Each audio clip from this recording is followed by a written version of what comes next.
Yeah. And you can hear me just fine too? Yep, I hear you. Word. Well, then this seems to be working swimmingly somehow. The age of technology, right? Yeah. Cool. Okay. There we are. So what do you think? I'm adding some leaves, I think, on this because I think that'll help bridge the design area that's kind of like this weird cloth desert. Yeah, are you putting that on the legs or the boots? No. This is part of the legs. Okay. Yeah, that's because this is going to be underneath the boots. Because if I turn on, where did I have the boots now?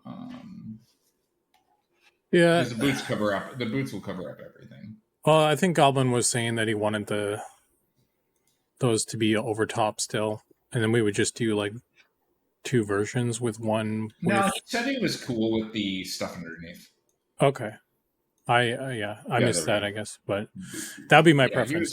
He was like he kind of acquiesced at the end of like that discussion. Where it was like, oh yeah, it looks good now.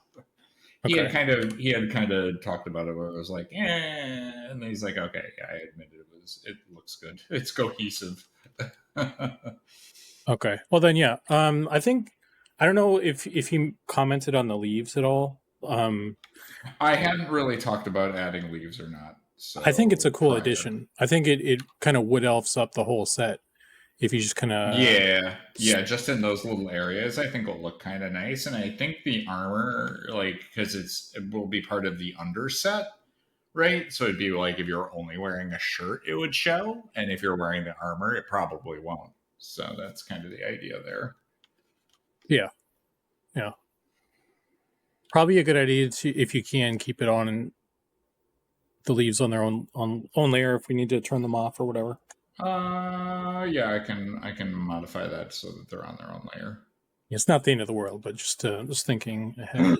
Yes, keeping everything non-destructive as I always do. Mm-hmm. Not a problem. Okay. So, what I'm doing today is, I got the deep elf, or not the deep elf, the deep gnome, mail, kind of plugged up into Unity. I still need to finish the texture, but I figure kind of, after all the kind of back and forth with Wood Elf, that I should probably get these guys in some kind of rough capacity so that people can take a look and we can start that process sooner rather than later. So today I want to get the female deep gnome plugged in as well in her current state, for the same reason. So that is what I'm doing today. Here's the problem. Nobody cares about the gnomes. Everybody cares about the elves, and so nobody's going to care. That's fine. I'm kidding. That's just less reworks. I don't. Well, I mean, I'm glad we kind of had that discussion the other day to kind of go, what is a good framework to get this stuff out the door, Yeah, and get it kind of more approved earlier, so that way we don't have to go through that. So I'm glad you're doing that. Yeah, I did. I don't think Joking I aside. totally replied because I was writing a bunch of stuff to you, and then I was like, meh, whatever. You get it. But like what I was going to say though was like kind of just an elaboration on what we're already doing is like, I think like because I talked to Sean about like what could we improve upon, and we kind of like talked through what it would be like to have a more formalized approval process and everything. And like the way he was laying it out, it was way more like time spent on every step, and it's all stage gated, and it's like, that's not really our style, and we don't need it on everything. Like the Wood Elf is kind of a bit of an edge case, first of its kind as an elf, and the designs changed a bunch for various reasons. And the designs drastically have changed. So, but like if you compare that to like the bear or the wasp or some like, and I guess those are not player characters as well. That's kind of a big difference there as well. True. Yes. But generally, like we don't need like a heavy stage gated thing on everything. So I think keeping it kind of doing what we've been doing and just being more preemptive about like getting stuff in a presentable, or at least early presentable stage for those more kind of hot button stuff is probably a good call. That'll keep us. I think the player character, and the thing we always have to kind of take note in with player characters specifically is that people have higher opinions on those, Yeah. you know, and that's why when you were like, oh, well, there's more drafts coming in back on the elf, it's like, and you were surprised at my reaction. It's like, I understand that those player character models are going to have a higher amount of scrutiny no matter what we do. Now, granted, like I messaged you, it's one of those things where, you know, we've kind of rolled on to other things right now. It doesn't mean that we don't want to get back to those, though. So it's kind of a downer that it's like we don't, you know, our input and stuff. It's like I haven't been thinking about what are the updates I would like to have on them to see if we wanted to, you know, I'm working on 90 other things right now, which has my attention, not those things. So the fact that we've gone back on that's the part that I like, you know, was talking about, that was getting my goat a little bit, you know, because like, yeah, of course I'd love to do more with them. We're not on that stage right now. We're on a different stage, right? We moved to the next step. It doesn't mean we're not going to go back to that stuff. So I just think we all need to be on the same page when we're, you know, like rowing. You know, we're a team. We're rowing in a direction, and if somebody starts rowing a different direction, we're not rowing towards our destination. We're rowing in a circle, you know. And so that was just more of my comment, right? Yeah. Because we are a Viking invasion craft. If somebody starts rowing a different direction, we're not making our destination to pillage and plunder.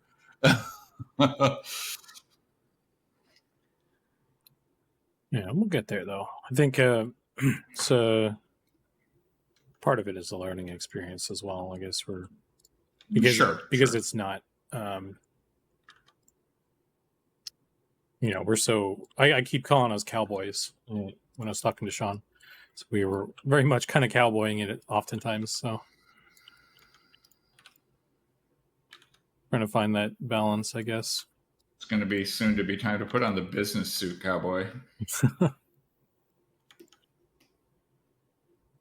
And also with this one, I think I modeled his hair. Maybe it must have been. I don't know. I was modeling out the part in the hair, and I'm like, maybe I should just do like have it. Wait, I can't see what you're working on, unless I guess I need to watch your stream. So 1 second, let me pull that up. Okay. It's just basically the kind of same hair part that we've had for a while. Actually, we've used it a bunch. So it's like maybe I should just.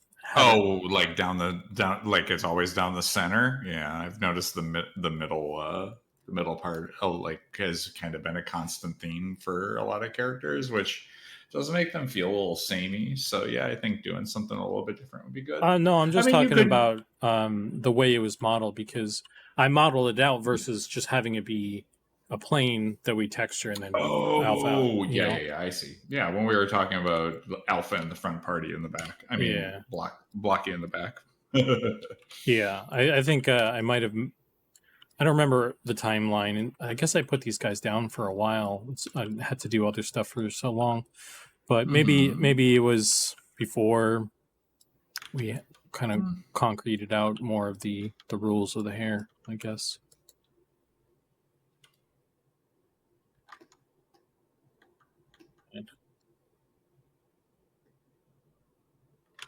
Hey, Sirinth.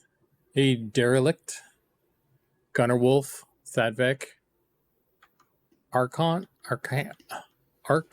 and Anol Madness. Oh man, welcome and congratulations on me ruining your name. You're part of the club now. It's my thing, I guess. Arcanol Madness, what's up, man? Yeah, I just stumbled over that name.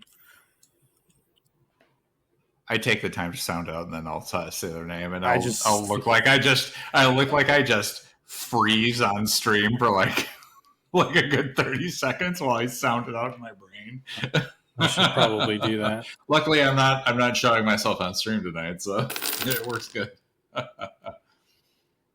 Also, Sneers, thank you for subscribing to Zukan for a 1 month sub, or for your second month. Sorry, I should say.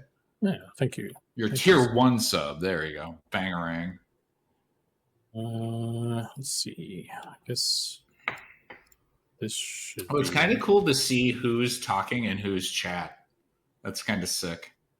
Because I can see like they'll have a Z next to my name if they're watching on my stream, and they'll have a your lizard man photo. Yeah. On your stream. It's pretty sick. So we know where you are.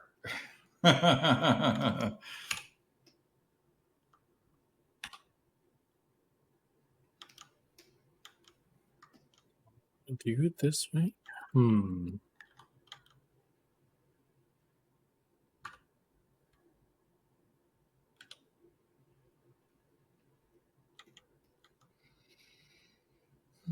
Hey, Vixforge. MMO Pug. Oh, yeah. What's up? Hello, everybody.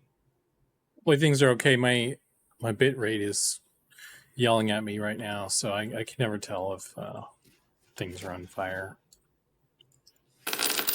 You're a little choppy on my end, but otherwise you're visible. Everything else looks fine. The good news about us doing art is it doesn't require high frame rate. Yeah. What is this? Sneers throwing out those tier 1 subs. Thanks, buddy. Giving Zukan the same love. Appreciate you, man.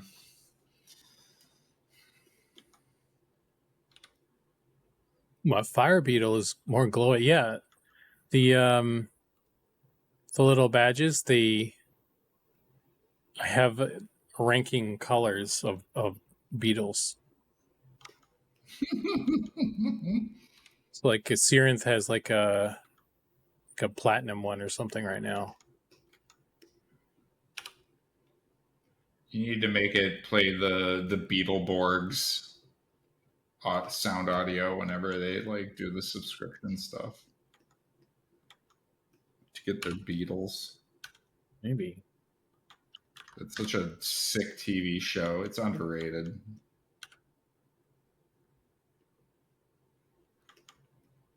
These deep gnomes? Yeah, he's working on the deep gnome lady. He's going to get them into the game so that way we can kind of see what's up with them model-wise and proportion and have them run around in the grayscale. And then we'll, if they need some proportion adjustments and stuff, then we can kind of look at it that way. And then we'll start doing some textures and getting those in. Yeah.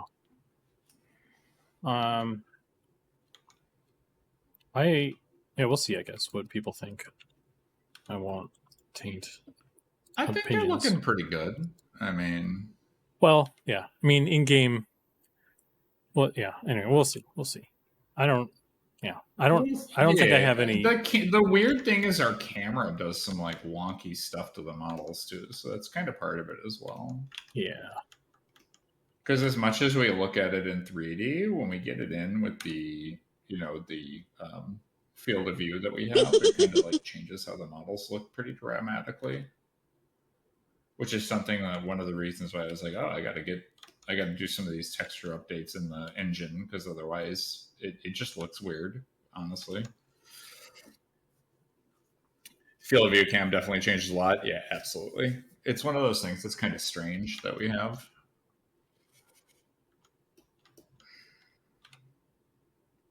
Like, once we were doing the faces in the game and we were kind of updating all that sort of stuff, having them in the game and then doing updates to them was kind of really important, is what I kind of realized. Which I knew, but I didn't realize the field of view was that dramatic. Wow, Beetleborgs, it's a flashback. See, at least there's somebody that also knows what that show is.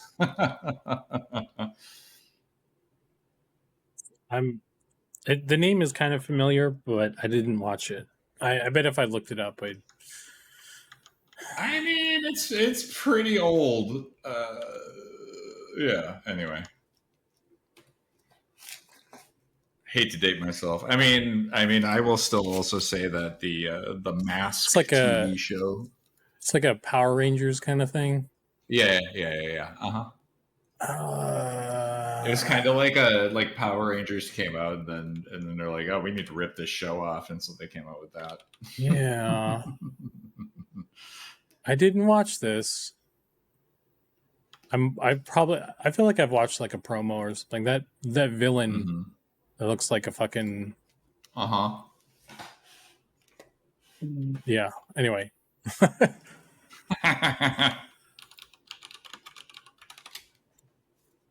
I'm still struggling with what to do with the TVs on this hair. I think kind of splitting up, like redoing the front of it is probably going to help me with it, though.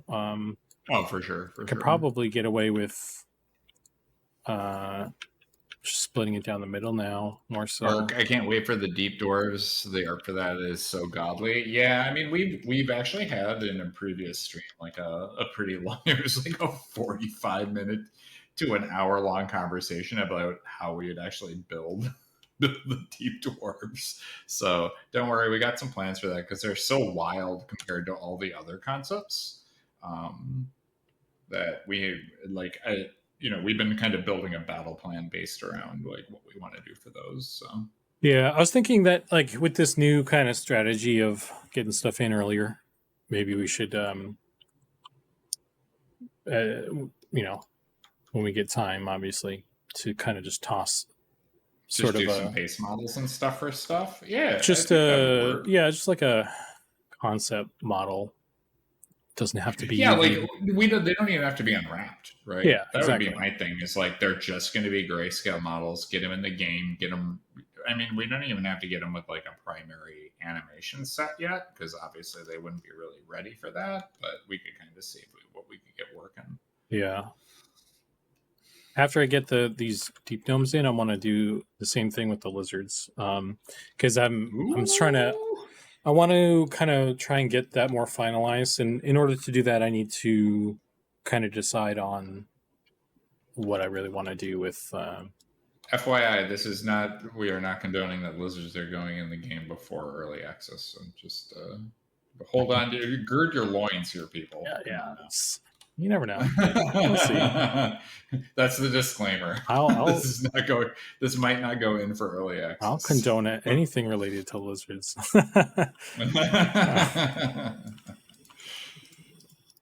Okay. It might get people's hopes up, and I want to make sure I crush those hopes with an iron fist. If I do this.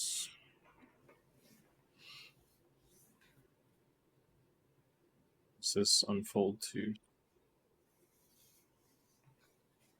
If I remember right, they were granted their powers from a guy with blue skin that gives them. Yeah, I mean, that's possible. We're talking. I think we're going back to the Beetleborgs. Oh, okay. That has nothing to do with the Deep Dwarves. But that would be a really sweet origin story for the Deep Dwarves. I'm not gonna lie. It's like, oh, that's kind of a lot like something else I already.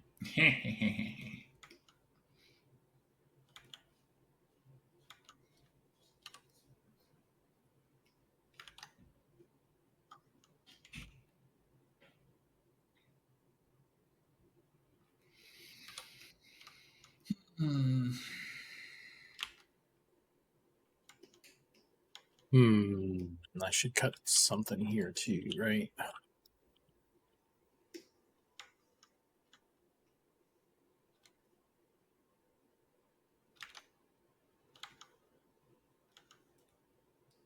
This flat.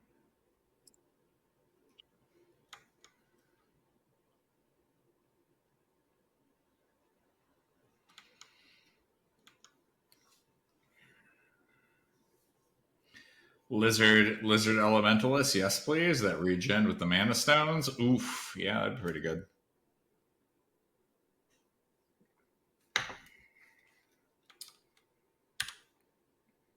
Don't we have armor that needs doing? No, I'm just kidding.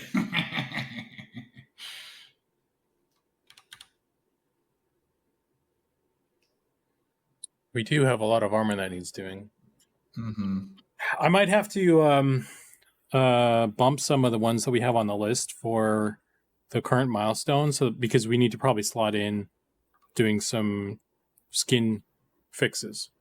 We probably want to prioritize that Oh over. yeah, I saw that post you said about the next stuff. I mean, I don't think next stuff is that. I mean, it sucks, but it's not. I still feel it's something we could put off for a little bit, honestly. Skin fixes. How do you mean skin fixes? Like we did the face stuff, and now Yeah. the connection between the neck and the body is Yeah. I mean, alignment. while that looks kind of not great, it's not. It sucks, but I don't. It's one of those things where, I mean, this is coming from my player brain. When I turn that on, it's like, oh, it just mismatches. But at least it's, you know, the faces look fine and whatever. So I do feel that it's a little bit more polishy to get those like fixed up. But that's up to you. I mean, if you feel it's egregious, I mean, from my point of view, we kind of talked about it's like, well, if the body kind of sucks, it's covered up by armor. You know, it'll be fine. So Yeah, I we could guess always so. come back to it, but it's really up to you. And if you want us to hit on that, I do feel like doing the armor jam probably in terms of like list of priority is a little bit higher than that right now, just because we're just in such desperate need to get the armors all done. Yeah, that's I true. feel like we could put the body neck stuff off and just be like, hey, you know what? The head might mismatch the torso just a little bit, but we can all deal with that, right? And just kind of chew through the armor, and then we could always come back around and go, okay, now we'll do it with the body stuff, right? For whatever we need. So I mean, that makes sense, but like we all still need to do the hair stuff. So it's like, are we going to be doing yes, like if yes. we're kind of running out of time, and it's like, Well, if we what I push would stuff say out? is we could always try to divide and conquer and knock out, because I know that the neck thing isn't on every character. So we could always go, hey, let's update some of the body textures for here, here, and here. And meanwhile, we could work on, you know, the armor and hair options, right, for these bits, right? So we could kind of split up the group doing different stuff, and not we don't have to block everybody doing all of the things, you know, and then just kind of chew our way through that. Just depends on where you want to, you know, do we need to get everything done now, because then we would put all our resources on that, or is that something we can kind of do over the next couple of months, and then we could split the resources, right? Mhm. That's kind of the way you have to think about it in terms of like the man hours cost of a thing. I kind of learned that from my dad whenever we would have to like tackle like a big job. It's like, okay, well, there's only two of us, so where do we want to split the man hours, right? Because there's only so many hours that we can put in on a day, basically, and you have two people's worth of time. And how do we want to like tackle that, right?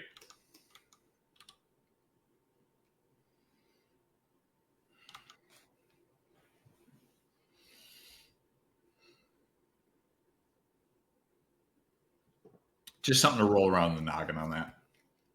Looking at the art for the deep dwarves, they're basically rock robots, since their joints are more fixed and rigid, so that they would be very restricted and less dexterous movement, but very calculated and optimized. I mean, we can really think about like how we set up the ball joints and, you know, the arm joints and stuff for the deep dwarves in particular, so that we could give them good articulation.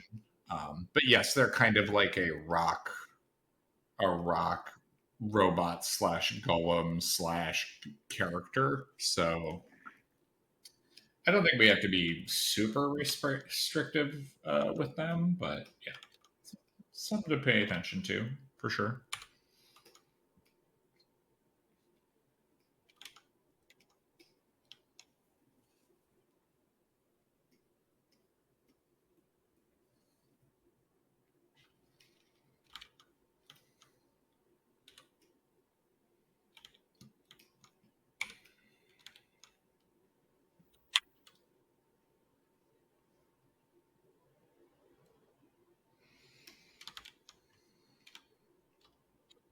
Derek says watching UVs being done is giving me flashbacks. I'm sorry.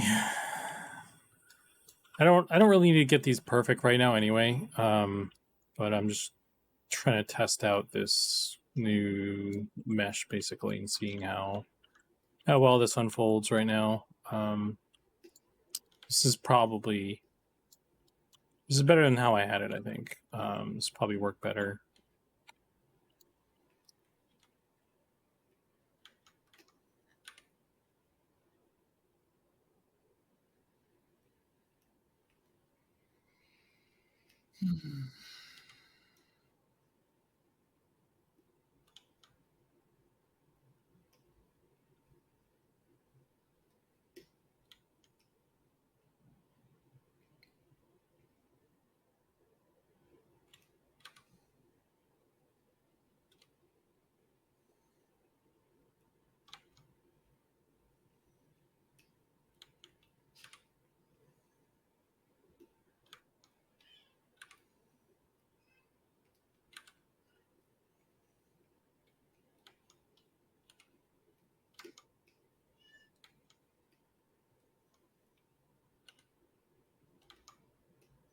But even if it's not, I can always change it. This will be fine for what I'm trying to do today anyway, which is just getting it in, slot it into Unity, and then we'll take a look at how we like it.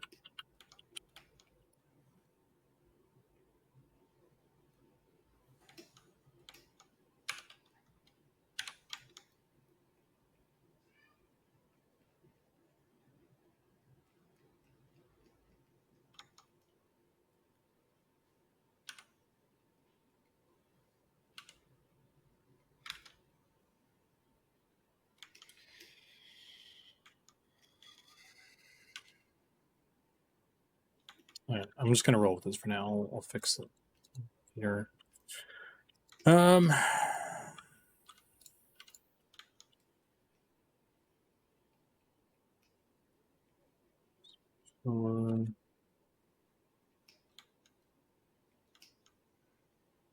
See.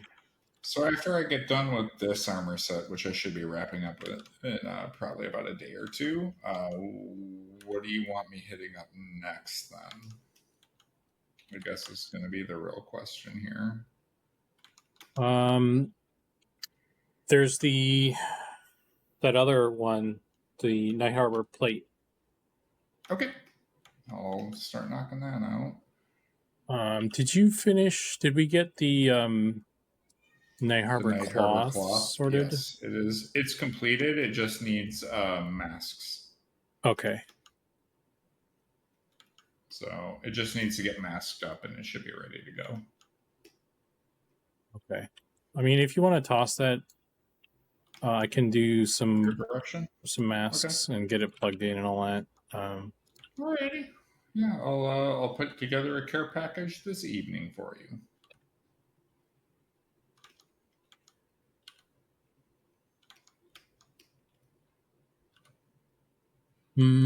Okay. It's one of those things where it's like, do I want to take the time to mask it now, or should I start on the next thing and start knocking that out, right? Like, it just becomes this like, I'll start on the next thing, and then I'll kind of, because the way I think about it is like, to do the masking, it's, should I just mask two object? You know, like when I get this done, and then I can mask both of them. It's like, oh, that's way faster to me, because then I'm in masking mode. Yeah, or we can just kind of batch them together. We can get it plugged in and then just have it all on like red channel. One. Yeah. And then like put it up for feedback and stuff. Because true. Because if we do all the masking, then stuff changes. Then you have to change the masks anyway. So yeah. Okay, cool. I'll like I said, I'll put together a little care package for you for this evening and send that over. Okay, cool. So you can start rocking that out.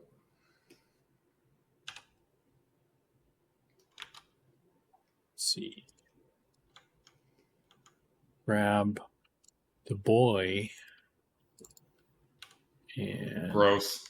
No, just kidding. I think Guess I'll just drop her in here and see how she lines up. Oh, it's pretty close.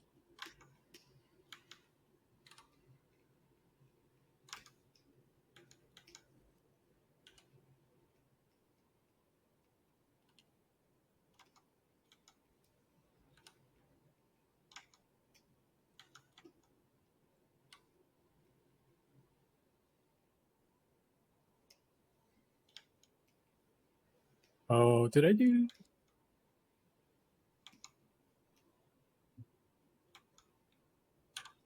I didn't do shawl. It's fine. Doesn't need a shawl right now. There's a cape there too. I'll just use this.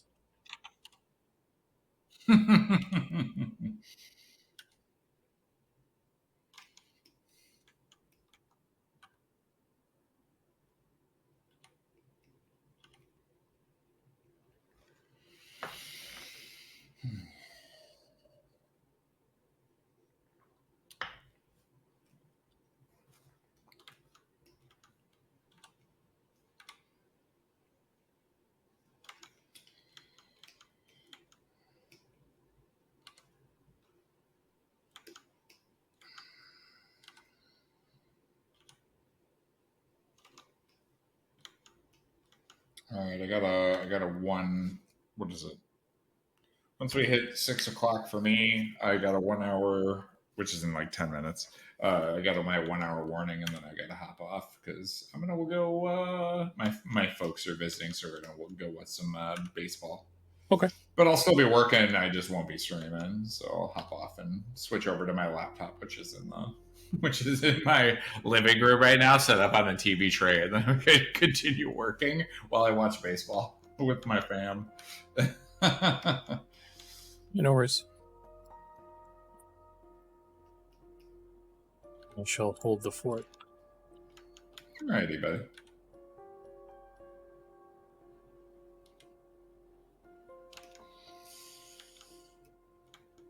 As best as I can with the shitty internet, anyway. You'll be fine. Probably it'll be less shitty once it's not trying to dual stream with me. Okay, hair, body. Oh, body. Body. Here's hair.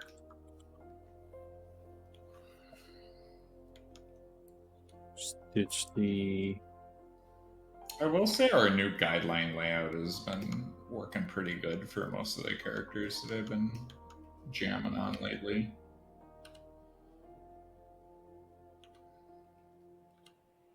The UVs? Or our new our guides. Oh, yeah. Speaking of, actually, we still need to do... I need to do the gap. Put in the gap for everybody. Oh, yeah. Do you want me to do that really quick right now? What pixel gap did you end up adding? Like, well, no, that's what I mean is I haven't done it on the models.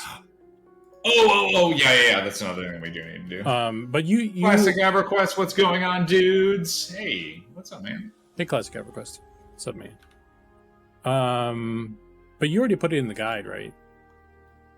I did put in a bar, but I made it so that it's like on its own layer. So if we need to up the size or lower the size, we can do that. Okay. Well, then I think what I'll do is because whatever the width needs to be to make the pixels go away, right? Yeah. So I'll use like the wood elf female because she's one of the outstanding ones. I'll fuck with it until it looks good, and then I'll send that to you, and then we can use that. Yeah.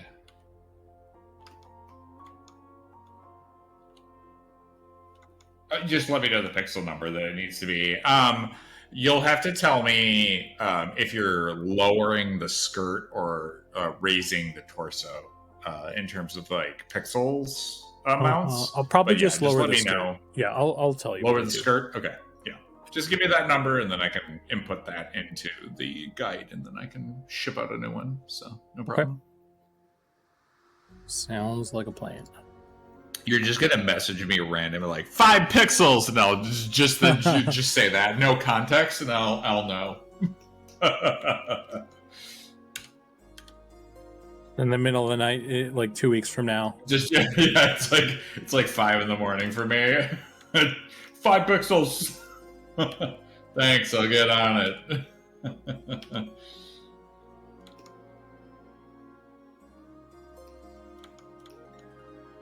So right now, Classic, we got me working on updating the elf leather armor set, and Zukan's working on the deep gnomes. Yeah, getting the I think we should make a new race called Gnomelins. And they're like a cross between gnomes and goblins, and they're the most hated race of them all. Oh, I don't know if I can get on board with that.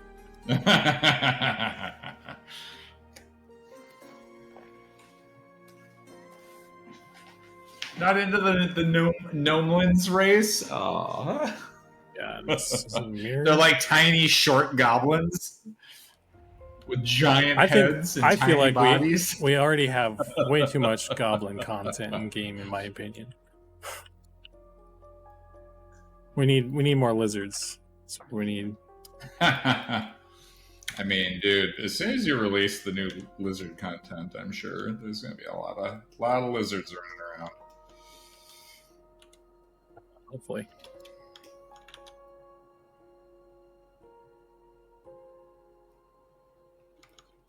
What am I looking at?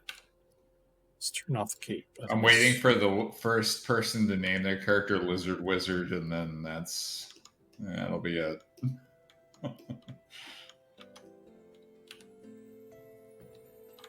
Wonder if what other rate classes we'll end up putting on them.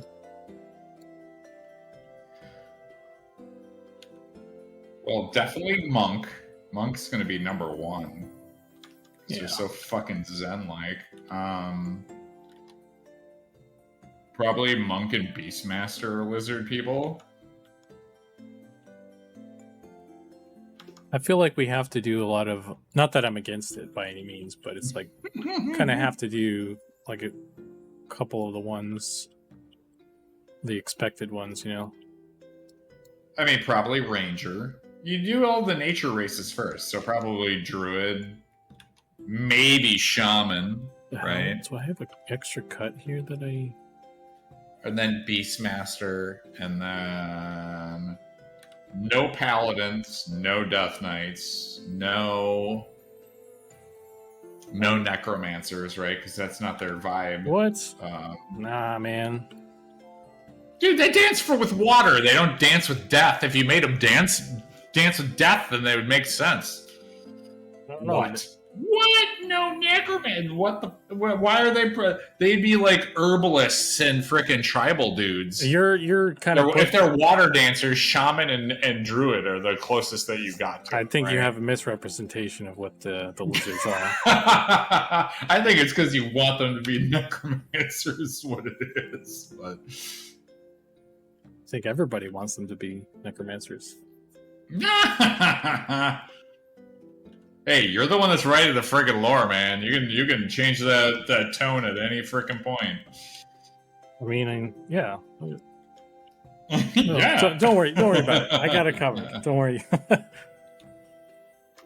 They dance with the murder spirits. Cool. Yeah, totally.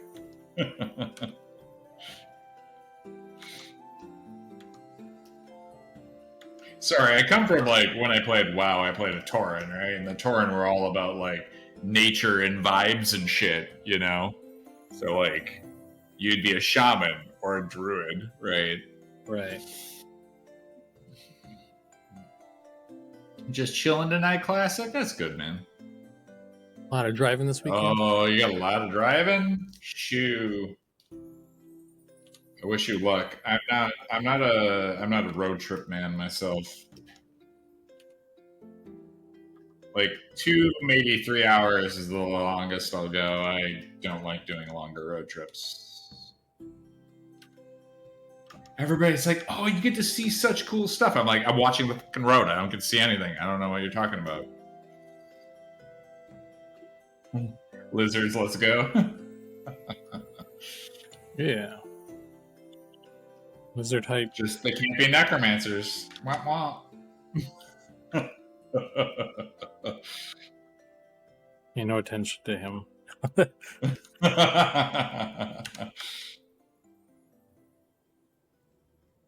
Yeah, I'm kidding. I don't know. It's whatever you want them to be, man.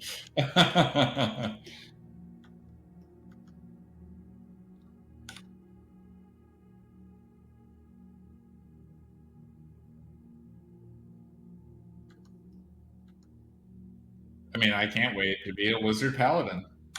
Yeah, awesome. There you go. That's the spirit.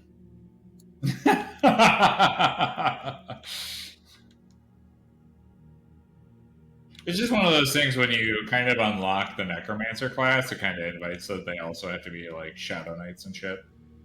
I guess coming from their background, though, from what you've told me, it kind of makes sense. But like, also, these are different ones, right, from the lore. I mean, in terms of your lore. Unless I guess it would be a different, whatever. Again, like I said, it's what you want to make it. It's our lore.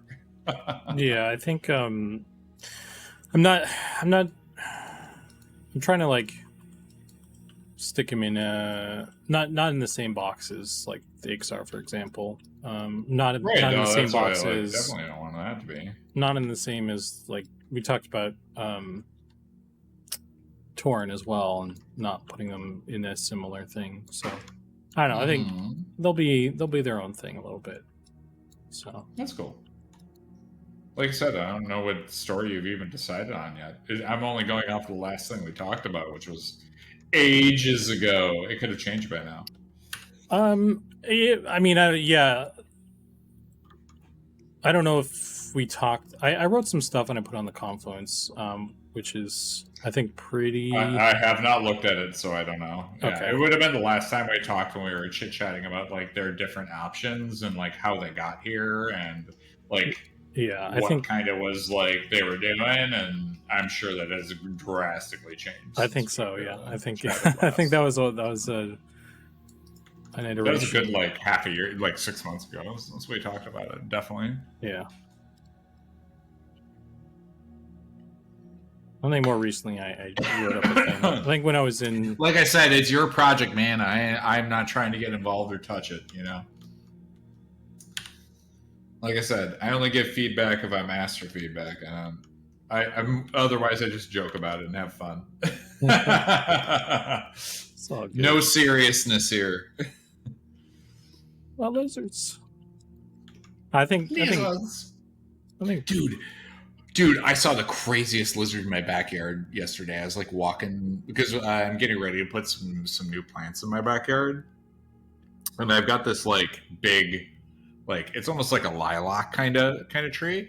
And I'm like walking to the backyard and I hear this rustling. I'm like, oh, what the fuck is that? And I turn and like on the trunk of this tree, there's like a foot long lizard, maybe a little bit longer than that, and he's like black and white, like almost zebra striped, and he is a girthy lizard, right? Like this isn't like some I'm like, I live in Texas, this is a big ass fucking lizard, like, and he's got like these red little like spots on him. I'm like, what the fuck is this thing? Like, dude, I've never seen a lizard like that before. And I've got some like cool, really like green lizards that run around. They got like these little like neck fans. So cool, right? Oh, that's cool. But like this thing, I was like, what the hell is this?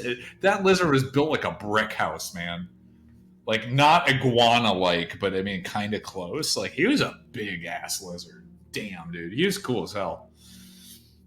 Yeah, I don't know. I was talking to Goblin about them the other day, and I don't know if these ones are anywhere else or if they're a California specific one, but like the bluebellies, where they look pretty normal. They're kind of brown and black and stuff, but they have like blue on their stomach, like localized in their belly area. So they're called bluebellies, and they're pretty cool. Those are pretty crazy though. Goodness. Mm-hmm. All right.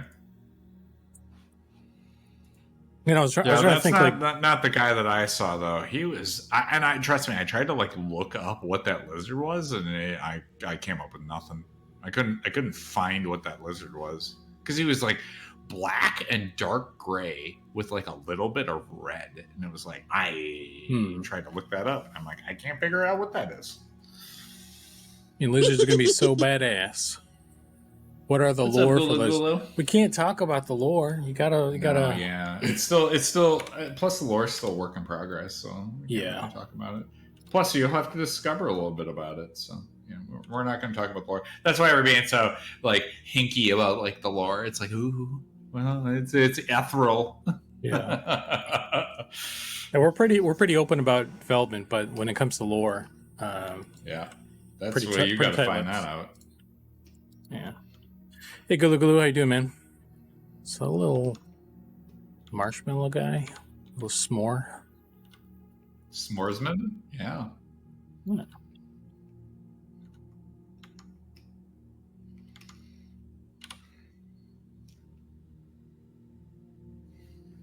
All right, I got about an hour, and then I gotta make like Christian and Bale.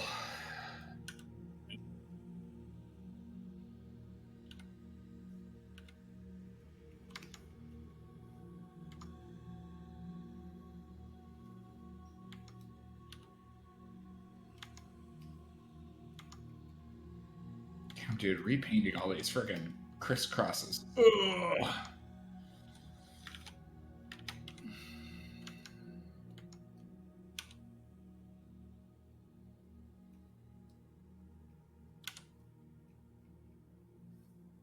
Oh boy. Oh dear. There's a lot going on here.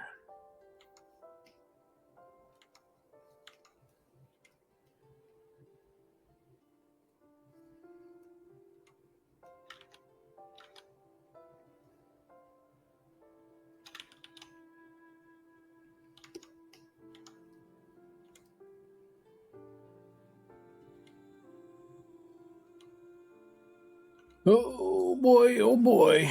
Let's see.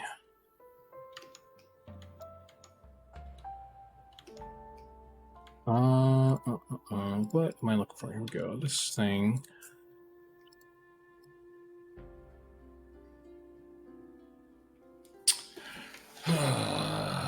YouTube.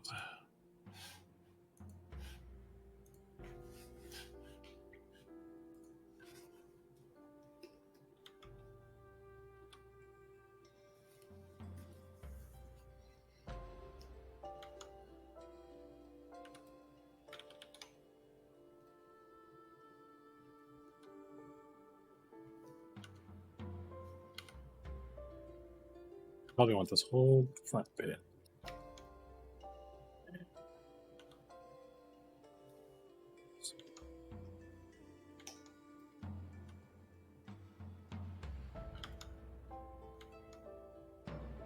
I swear YouTube pauses it, seeming like every 15 minutes. This is accurate.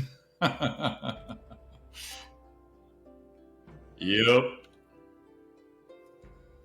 So I don't use YouTube. So I don't want to deal with. I don't want to micromanage that. Wait, so how do you stream all the music? I just have my own little media server. I play my music off of that. No, but are you playing like the Robert's music off of that? Yeah. Wait, does he have that available for us to download? You just download it off YouTube. Oh. Can you just put it on Spotify? I'm just saying. Put that shit on Spotify. I can just stream it whenever I want. I don't know. Maybe I'll ask Robert to send me like an audio zip, so that way I can just play it whenever. That would work. It's just playing it locally then. I've been asking for Spotify too. Yeah, no shit. And plus, I think he makes it like every time you play it, he gets a penny. Like I just play it over and over again. I don't know. Man needs to get his ass on Spotify. and Maz. I wonder how easy it is to get it set up on there. I mean, I think he has to like do a bunch of registration stuff, but I don't think bands need to like fully register. It's just a bunch of like hoopla over being able to stream your music, right? But you it's basically the same thing we do with Twitch, right? Like, oh, you stream, we can do ads, blah blah blah, you know. He probably knows how to do it. A cut of the profits, yada yada yada yada. Yeah, probably knows how to do it with his regular band stuff anyway. Yes. I mean, most bands either are on Spotify or Bandcamp. You know, I'd even be okay if he threw it up on Bandcamp, right?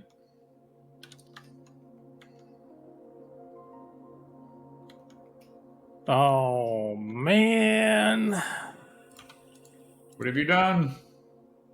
Didn't have mirror turned on there. Oh, ruh-roh. Can't you just copy pasta on a mirror though? Not white paints. Really? They don't have a mirror white paints? You can, but I would assume they do. It's a pain in the it's a pain in the I'd rather just repaint it, honestly. This is only a fucking test thing anyway. So. Yeah.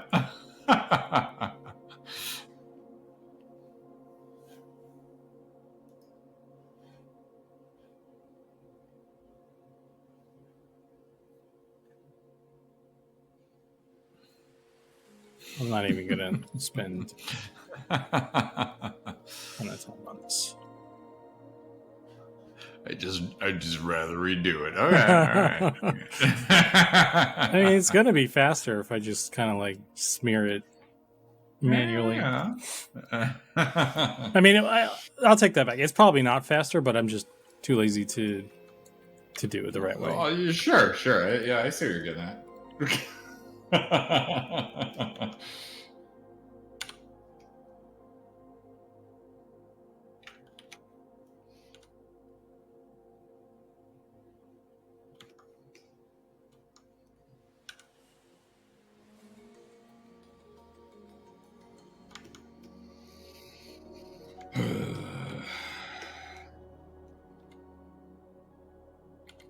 You know, when we had the option to paint these armors and stuff, you know, for as much as I had like done the work on this armor set, I was like, oh, you know, because I had done some concept touch-ups and stuff for the armor set and stuff. I was like, oh, thank God I don't have to do this armor set. And here I am. And part of me in the back of my head was saying, you know, you're going to have to work on that armor set, even though like you're providing feedback and shit. And you're like, I kind of wanted to work on it at the time. And then I was like looking at the design, I'm like, nah, I don't want to have to paint all that. And here I am.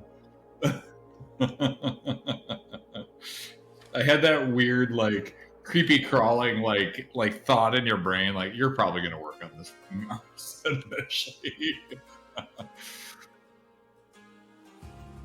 What's that quote where God gives his strongest warrior the toughest battles or something like that? Yep. Nah, I just call it precognition because like I'm just like I know this is gonna happen. I'm having the Minority Report fucking moment right here.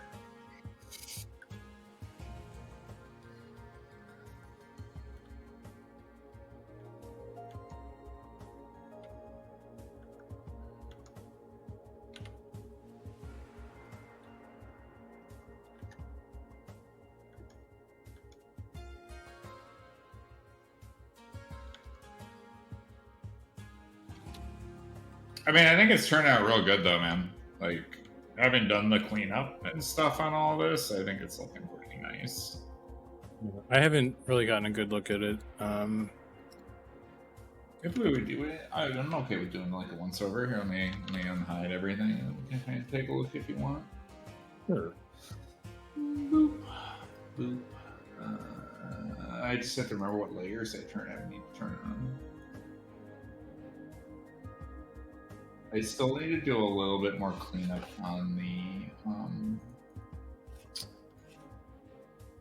the undershirt as well, as I recall. Let's see. Nope, there's none of that. I need the skirt on. I need layer 0 off. Turn that off.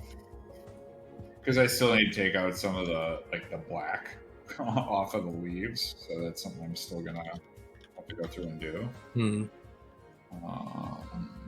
Let's see, what else do I need to turn on here? I need this, and I haven't updated the helm at all, nor the shoulders, but this is kind of where we're at right now so far. So I'm still working on the legs, getting those kind of tuned up.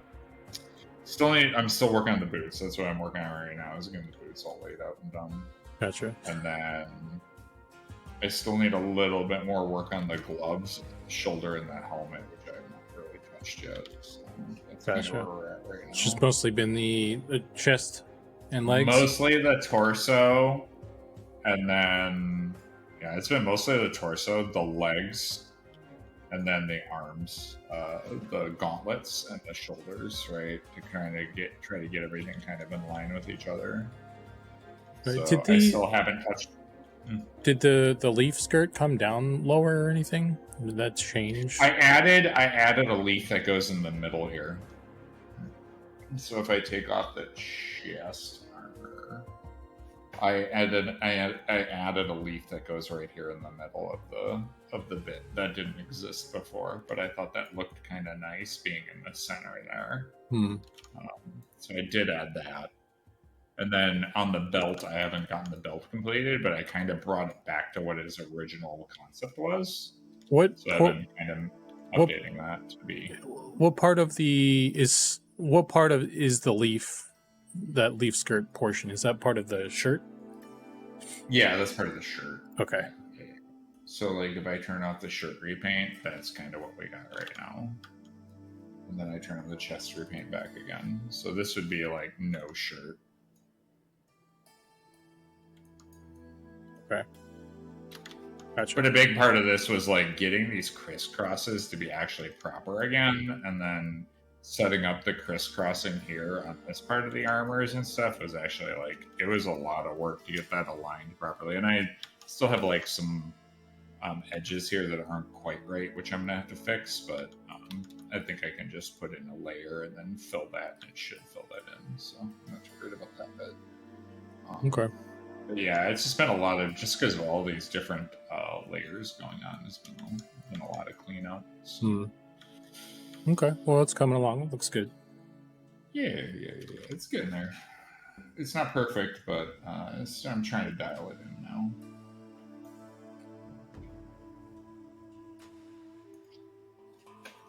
And like I said, I still need to do a little bit of cleanup on the shirt repaint too, because like if I turn the chest off, this is the other thing too, is like I had to repaint all the chest lines and stuff for like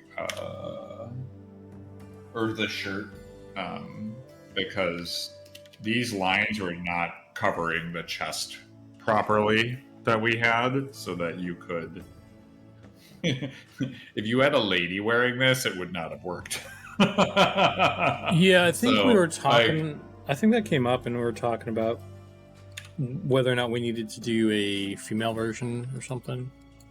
I've got it dialed in now that it essentially covers and what you did is fine. That fixes that problem, but just the last iteration or whatever is yeah.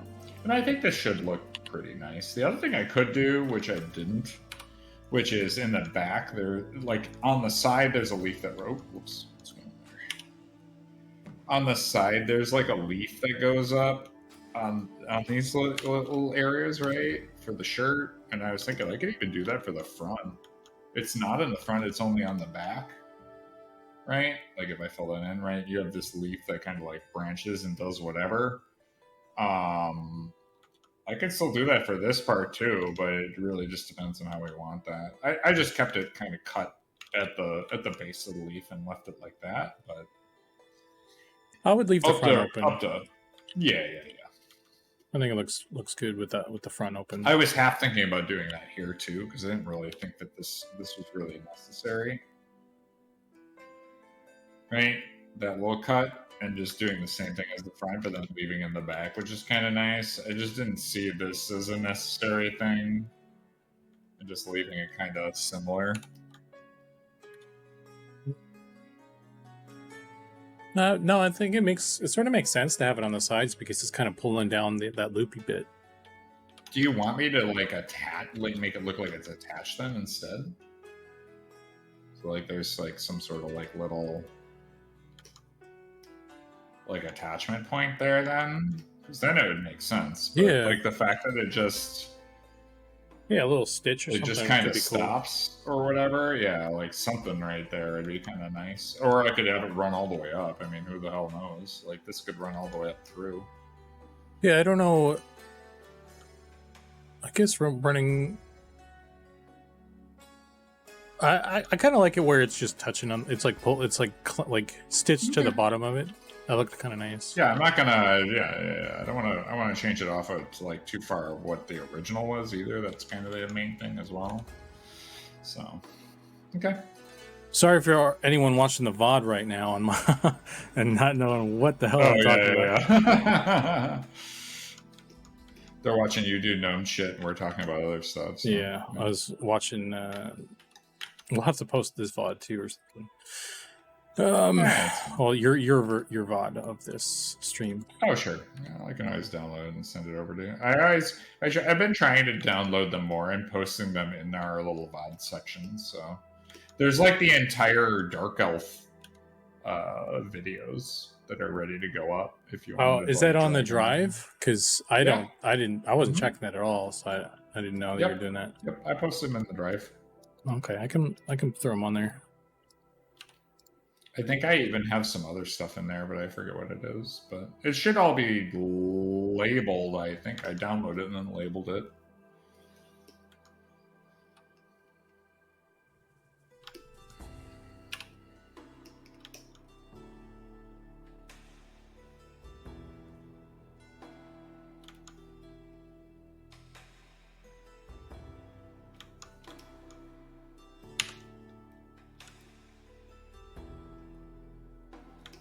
Yeah. Get out of here. Beard, get out of here.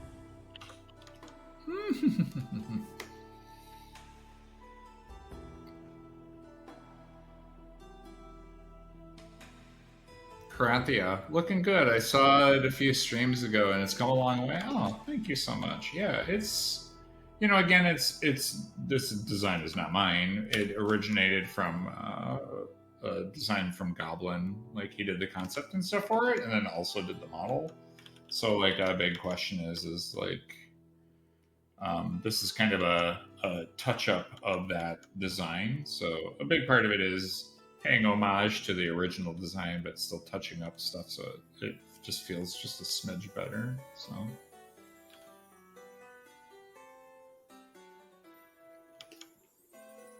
Because I don't want to depart from what was originally created too far.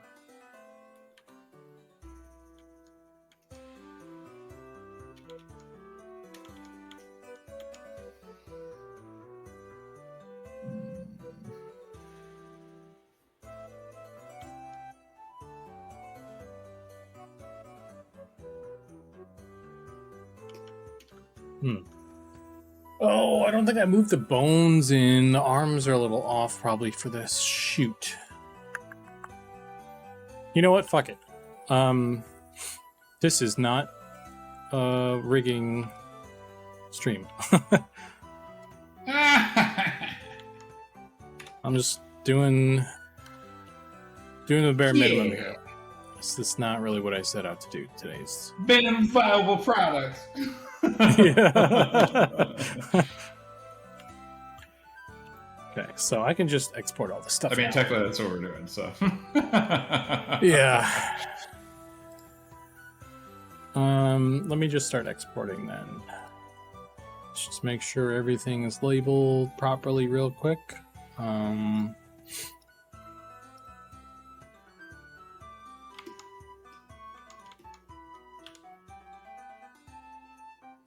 Again, this is just to get the gray box in to see if the proportions feel good, and from there, then we can make.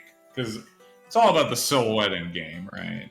And then from there we can kind of make the textures and stuff for it. Mm-hmm. So let's change.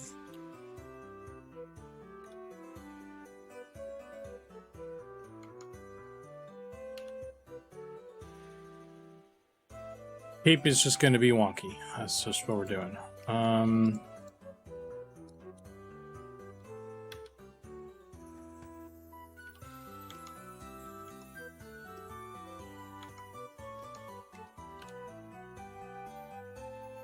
Hey, Odo. Thanks for dropping something on your keyboard to say hey.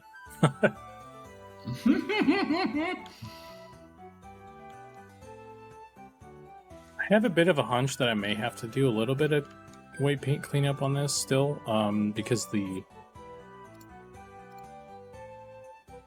what do you call it? The skirt looked pretty funky when I bent her legs, so I guess we'll see, but I'll cross that bridge.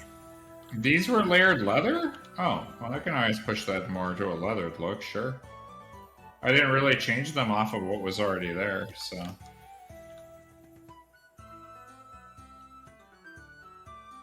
I think you had like some layering to one of those that had some thickness that looked good. I thought that was what you were doing. Yeah, I've been making them kind of like these layered thick chunks, so yeah. That's what it's always been. I mean, I know that they're kind of like rough cut along the edge too, so that's what's been kind of throwing me off a little bit. I mean, because I could just make them straight, but I've been trying to keep them to the originals a little bit as well. Because if I turn these off and on, right, I'm not trying to, like, diverge from what was already there.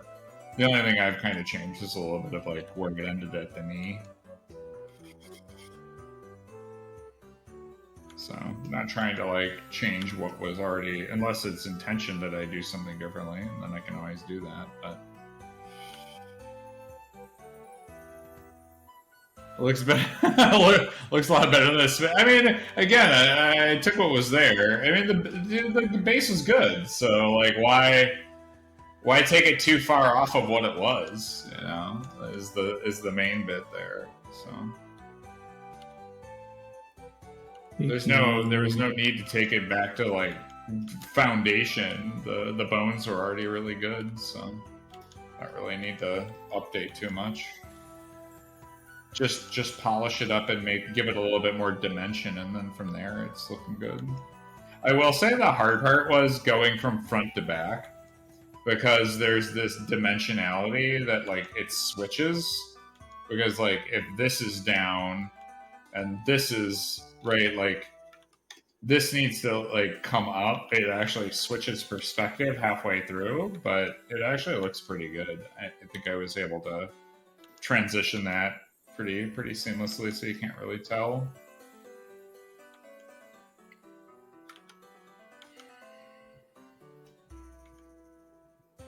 Which mostly takes place in the middle joint here, where you can either see the front or the back, but you can't really see the both sides, right? Because that's where your camera will always be, so try to hide that as best as possible. It was fun. It's tough making your perspective change based on front and back, but I think it turned out pretty good.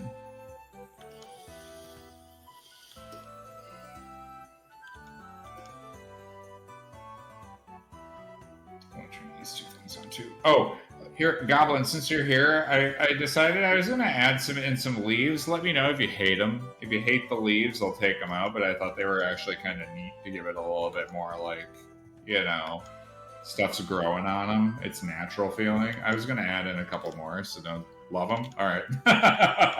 Well, that answers my question.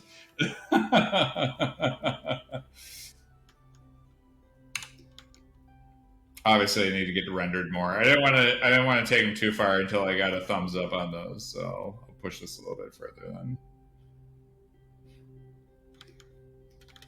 Just kind of a neat little like thing that what I wanted it to do is kind of bridge from because these are part of the pants, right, and not the boots. It's kind of give you a bridge that runs from one to the other. So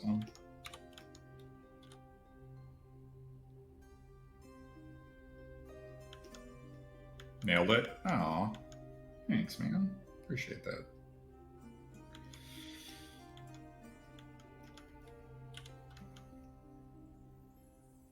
Okay.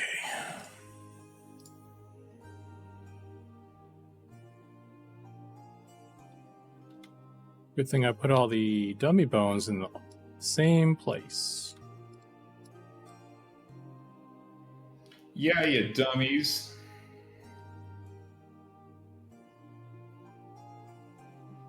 What do I attach them to? Not that it really matters. Hips.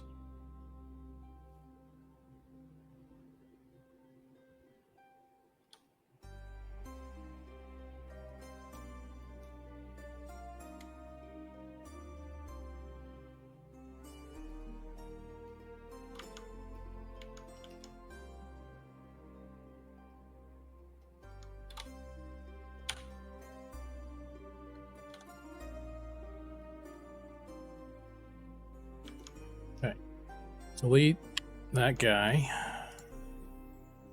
Pop in the body here. Cape there. All the other stuff should plugged in still.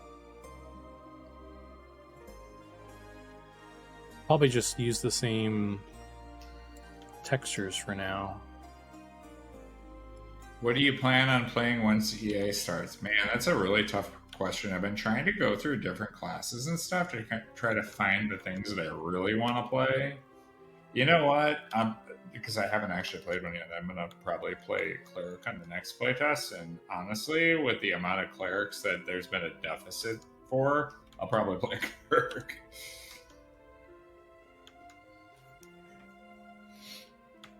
Because I was going to play like either Druid or Shaman, but it seems like everybody's playing Druid or Shaman. And if I throw in a Cleric, I bet you dollars to donuts I'll just get invited to literally any and or every freaking adventure.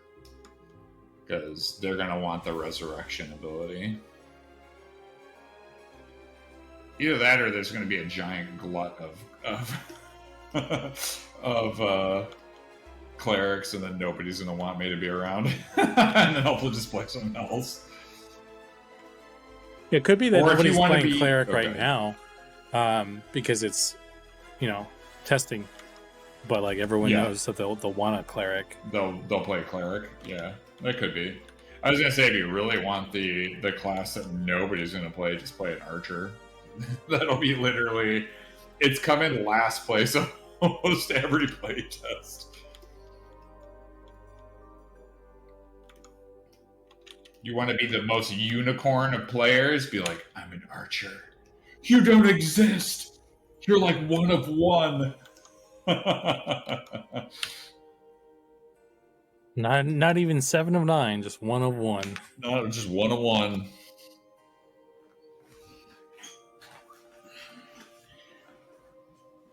Archer seems so strong too. Yeah, but it requires a lot more farming time because you have to get enough arrows. Like, the arrow farm on those is not insignificant. I mean, it's not as bad as it was, because it used to be 1 piece of wood for 1 arrow. And my buddy was playing an archery. It's like, this is terrible. I need to make 1,000 arrows, and you want me to farm 1,000 wood? It's like, good God. So then I think we made it 5 per arrow, which is at least acceptable, but still pretty brutal. Yeah, it sounds... pretty rough. And then it requires you to get, if you want like copper arrows, you have to use copper. If you want stone arrows, you have to get stone. And because we changed the stone the last playtest, you couldn't actually make proper stone arrows because we changed the tiers of stone. So, and we didn't change the arrows. So that kind of caused a little bit of a problem there. The Vanguard Ranger had a cool... they did it in an interesting way where they got forage, and forage kind of worked specifically for them, where you just like hit the ability and you just gather stuff, wherever you're at. Yeah. And that was actually what was used for making arrows. So you could always regenerate arrows wherever you were. We talked about like in one of my previous streams, which I thought was really cool, was it just having like a salvage ability, like after you get out of combat, being able to just salvage, and then having that actually be a skill that you used, that you had to level to be able to salvage the amount of arrows that you used during combat, right? So it just keep track of that, and then it would just salvage a percentage of arrows, and the better you got at that skill, the more arrows you could recover. You know, would be kind of nice. Yeah, because I do think archers specifically should be ammo limited. I don't want to be like make that sound like negative, but really like the class that I think that should have like magic arrows and spectral arrows and shit, that should definitely go toward ranger, right? Because they're kind of like this mid magic user arrow caster kind of character, and so it makes sense that they aren't as limited by arrow economy, and they're much more like magic in tuned, and so they could have spectral arrow, right? And so they could cast like magical arrows, and like let's say you run out of arrows, you'd be like, I could just cast spectral arrow. It's not as strong, right? It would be like a pretty primitive ability, but it'd at least let you continue firing at a minimum. Right. I don't know. I think archers need more stuff. So why not give that sort of stuff to them? Like rangers already have I think they're more spells and things. The reason why and maybe this is just my perspective, but when I'm thinking about one of these like arrow classes, I see as the archer as an actual like I see an archer as a more physical damage dealer, much like a rogue. And you wouldn't have a rogue like casting magical arrows, right? You can never have too many clerics. Yeah, Classic's got that. I mean, they could be like someone was. I was watching. Yeah, Goblin wants more in the archer's kit too. I agree, but I feel like the archers are like the rogues of range, right? And that's kind of one of the reasons why I've always been a proponent that they could like fire and move. Because they're so good with their bows. They're like a Legolas. But Legolas didn't create magical arrows. He was just really, really good at using arrows. So, like, they would have, like, forage, and you could get arrows back, right? And you could find them after combat. Or, you know, you could do ad hoc arrow, and then maybe you could faux make an arrow or something like that. But nobody wants to make arrows 24/7. Exactly. And that's where I think if they could do, like you were saying, a forage ability for arrows, that would make them a little bit better. But they shouldn't have magic abilities because, again, they're more of like the martial character of range, you know. So like they're just more handy with their arrows.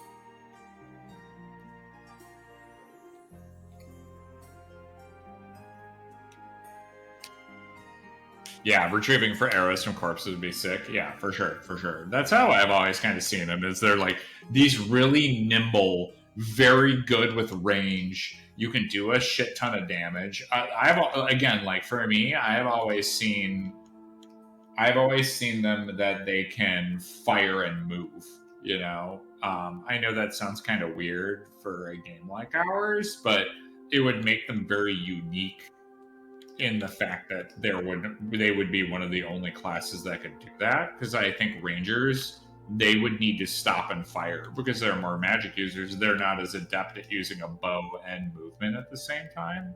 But again, this is just like my 2 cents on the whole idea of the character. And I would also say that you'd be like, well, they would use their abilities and move. No, I'm just saying they could auto attack and move. If you wanted to use an ability as an archer, you'd actually have to stop, and like their abilities would be a little bit slower because they are actually like powering up their shots, right? So the whole the idea is auto attacks move around. You can just auto shoot as much as you want, but like those don't do a ton of damage either until you use an actual ability, and then you actually have to stop and fire it, right? And that gives them a little bit of a thing where it's like, oh, in between me using my power shots, I can still be shooting. That does not matter, right? I thought that would just make them differentiate themselves between a ranger and this character that's supposed to be the god tier of range. Hey, Dylan. How you doing? Hey, Dylan.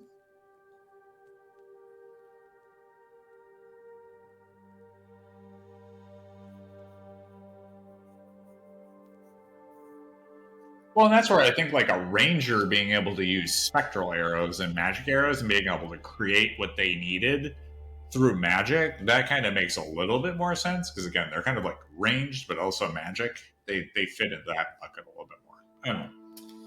That's just my 2 cents on it. I just don't think every class should be a magic class, right? That's kind of how I've always felt about it. Well, yeah, like they need more than just shooting basic arrows, though, like the archer. And one of the things that someone was talking about on their stream I was watching was where they could like kind of create different types of arrows or something, kind of like how, you know, Arrow, the superhero, the Green Arrow. Yeah, he's just a dude, but he like created like different arrow tips or different contraptions totally that did different things, and that might be more crafting, and maybe there needs to be some apparatus that's built for the archer to support that, so it's not just an egregious amount of crafting just to shoot something to death. But yeah. Well, and I think a small part of that is, do archers need like their own like, well, we do have the fletching skill. I mean, maybe they just get like advanced fletching. It's something that only their character class can kind of unlock. Like, once you get fletching up to a certain level, you can like make your shit.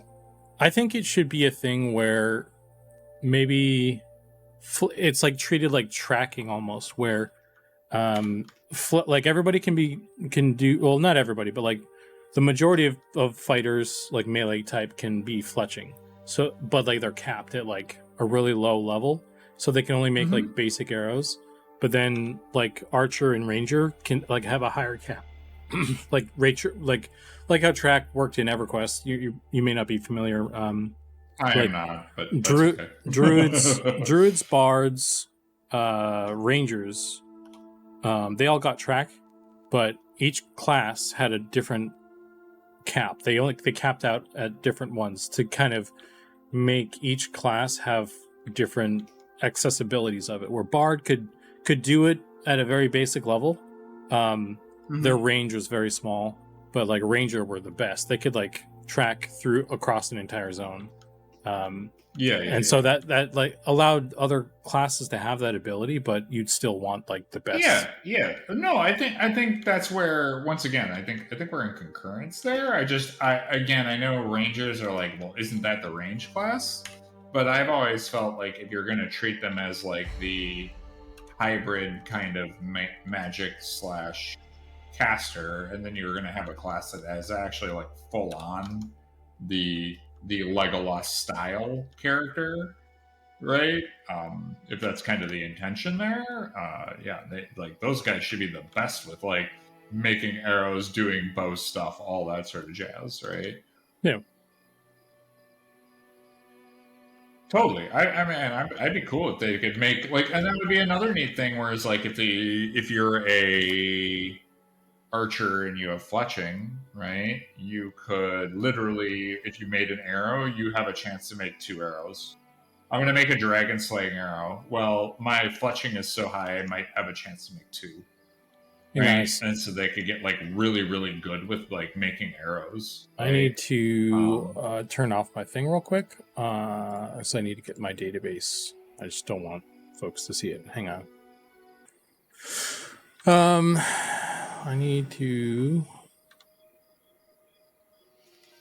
double check, make sure this dude is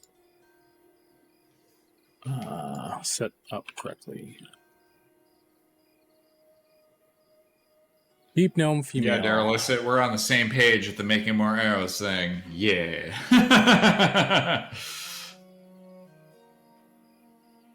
Finding with limited skill set for archer compared to ranger, archer should have less. I played archer, but that making arrows for an hour before a playtest needs to be fixed. Besides that, I was pretty heavy. Yeah, I don't know what the solution. Like, I mean, I could think of a bunch of different solutions, but I don't know. Like, yeah, and I think my solution would be kind of reworking fletching as a whole, or finding some way to build in the arrow management into the class more so than it just being a trade skill. But I don't know if that's the direction that folks want to go or not. I think that's, I mean, this is coming from my designer brain, is like that would be the way to go, because that feels like the path of least resistance, but it really depends on what our designers want to do. Yeah. You know? Because again, like whenever I talk about like, oh, this would be what I would do, it's like, this is kind of how my designer brain works, but that's not always how our designer brains work, right? Like for the game. So it might feel good to us in that regard, but they might have a completely different take on the whole like arrow management and how it's done. I do know that they want to make sure that the arrow management is in terms of like farming is not like too egregious, because before it was wild that it was like 1 wood for 1 arrow, and we've upped that dramatically. But if it still feels bad, like it needs to take time though, like farming your arrows. And granted, I know you can go through like 1,000 arrows in about an hour, trust me, I know, I've tried it out. But getting that to a point where that balance feels good, where you're like, okay, I can farm for an hour and get my day's worth of arrows. So that like the 10,000 arrows I'm going to need, it took me about an hour to do. And that feels good, you know, because it shouldn't be just like, I just make arrows out of thin air and it's nothing, right? The class is based off of an economy, and you have to prep yourself based off of that economy, which makes perfect sense to me. First time watching stream. So cool to see an EQ style game again. Hey, welcome. Yeah. Well, welcome. I'm glad we can offer some. We're doing a little dual stream. Me and ZBrushed here. I should do a shout out for you. Aw, thanks, buddy. You're the more popular one, so I get it. I feel like I'm back in high school again. Is that like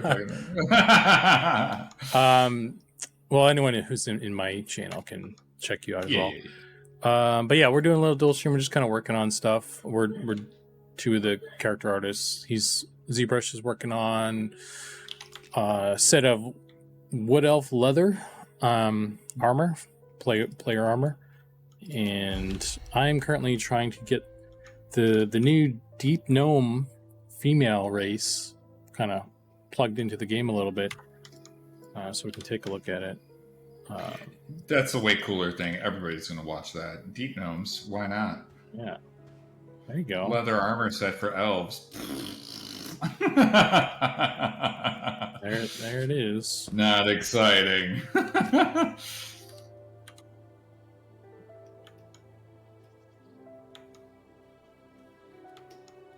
And when I get to work on the trolls, everybody's going to be in my stream. It's going to be the most hippin' stream ever. Need to move the tags up a little bit, perhaps. But there they are. That worked. Yeah! They don't look weird at all.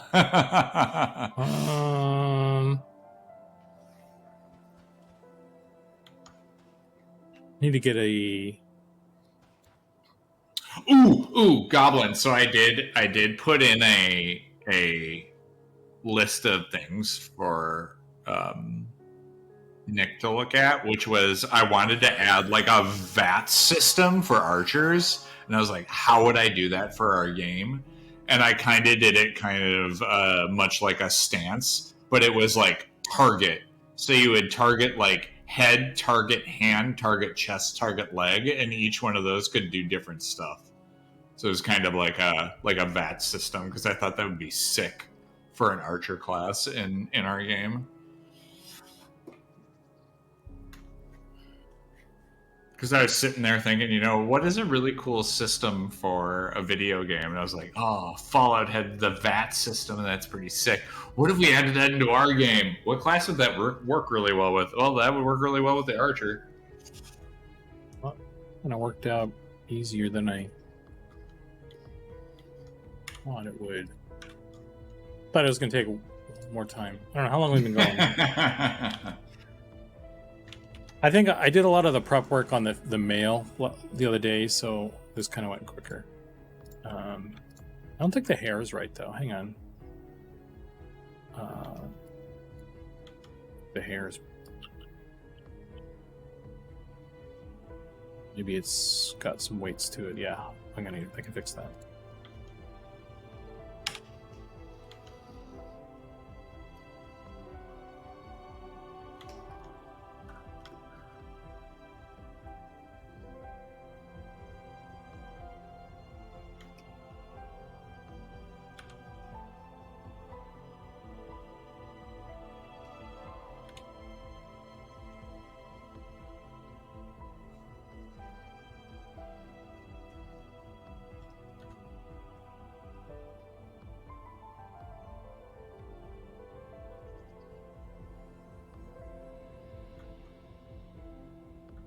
The stream for me is very behind. Uh-oh.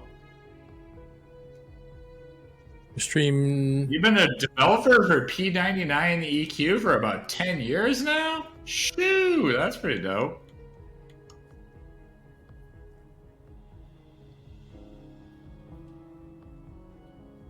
That's cool, man. Have lots of thoughts on that background? Well, we would love to hear them, for sure.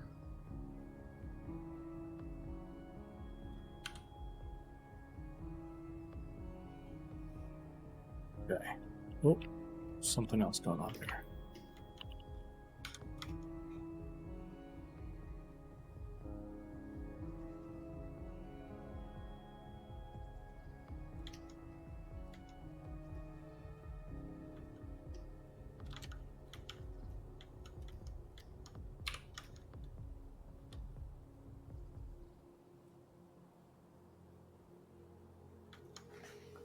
I think I saw Rogan came in one of the streams kind of recently too. I'm starting to get folks from E99 popping in, which is cool. So I played a bunch of E99 years ago. No. I know. It's shocking. You're blowing my mind right now.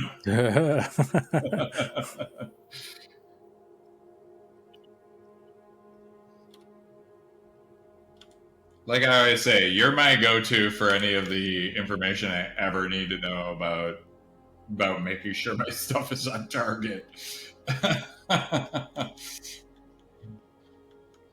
You are like the EverQuest master, at least to me.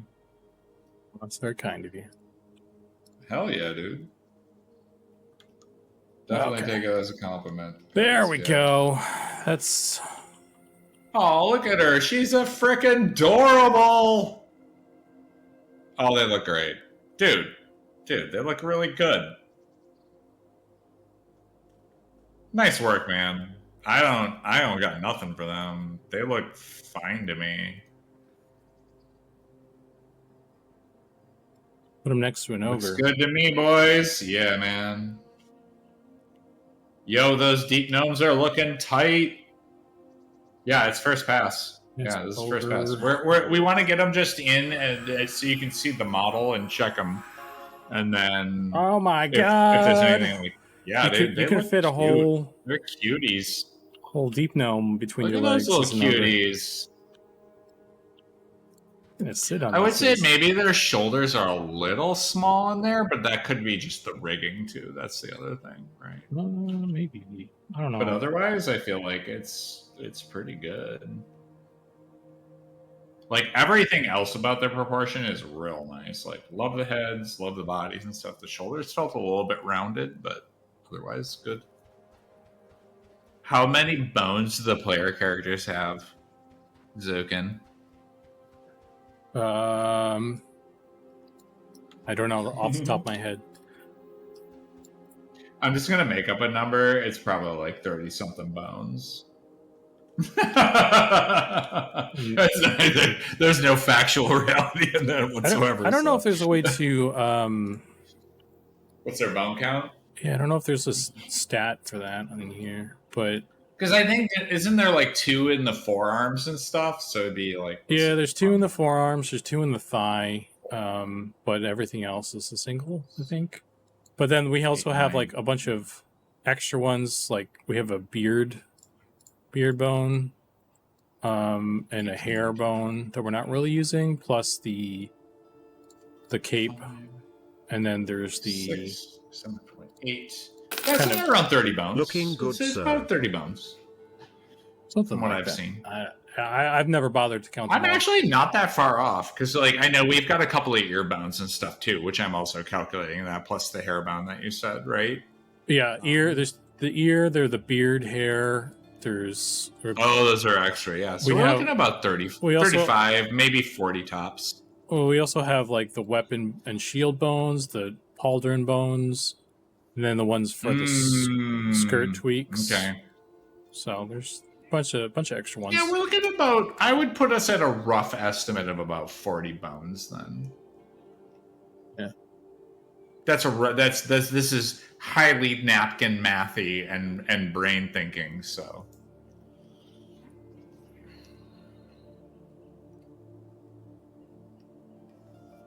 Yeah, I don't know. I think I'll be done.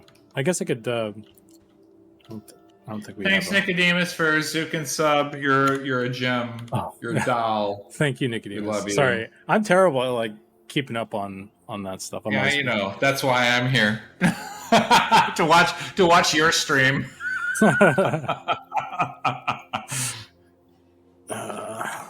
Is there a deep gnome illusion? Pretty performance sounds like. Dude, Ollie does some magic to get the game to be as performant as it is. Yeah, for sure. Hey, Craggyham, if nobody said hey to you. Sorry, Craggyham. Yeah, I did miss that one. That's my fault. Goblin says, I love Archer is something that isn't really proved out. We can play a bit with them. Yo, deep gnomes are looking tight for a first pass? Yeah. Yep. The hair in engine seems to be a bit wide on the bottom. In Blender, it looks great though.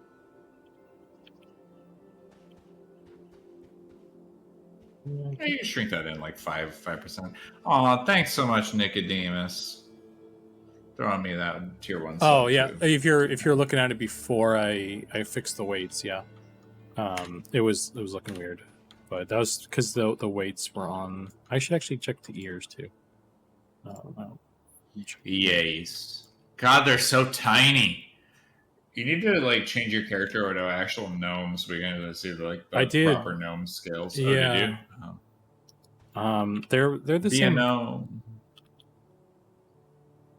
They're the same. You literally just fixed the hair, is what Goblin said. So. Oh, that's a gnome? Oh, wow. Oh, God, you're the groin level? The true teabagging can begin.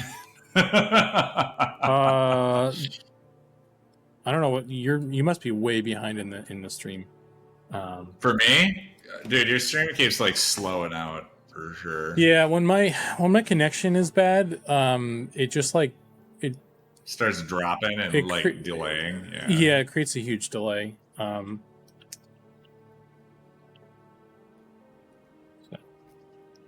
All right, let me catch back up again. I'm watching an ad, but all right. I see you as a halfling running around them. I am a gnome now, but you'll have to wait until I catch up. Gnome. Take a screenshot, maybe. It's too for science.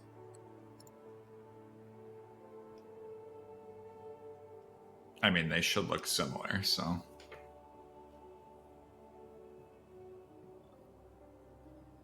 Maybe I should just post Oh, this. is the undead shade guy a lich? No, the undead shade guy is basically, what is he, a shade? He's actually just straight up shade. It's a specter. It's a specter. Oh, Spectre. Yeah, there you go. We're still working on that.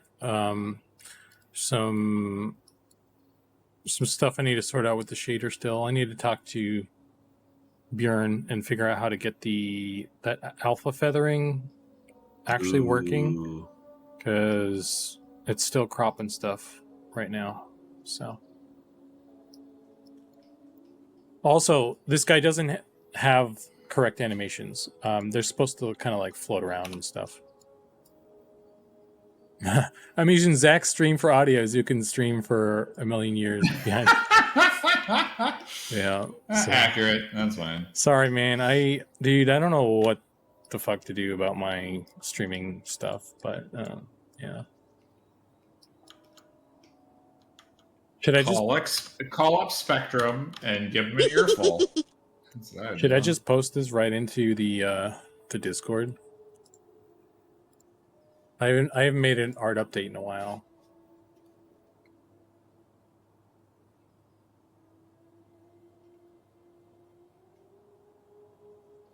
Yeah, why not? Just do it without any context.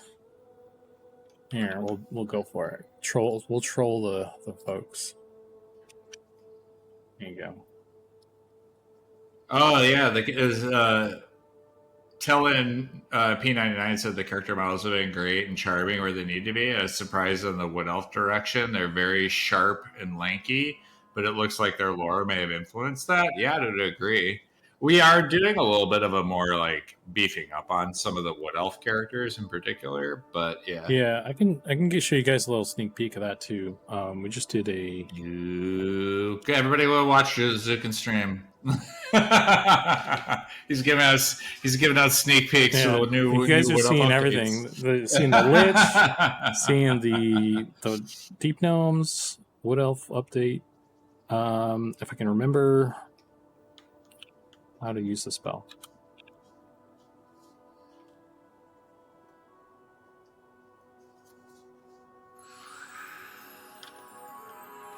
It's a pretty subtle change though to them. They're still, lanky, thin and lanky. Yep.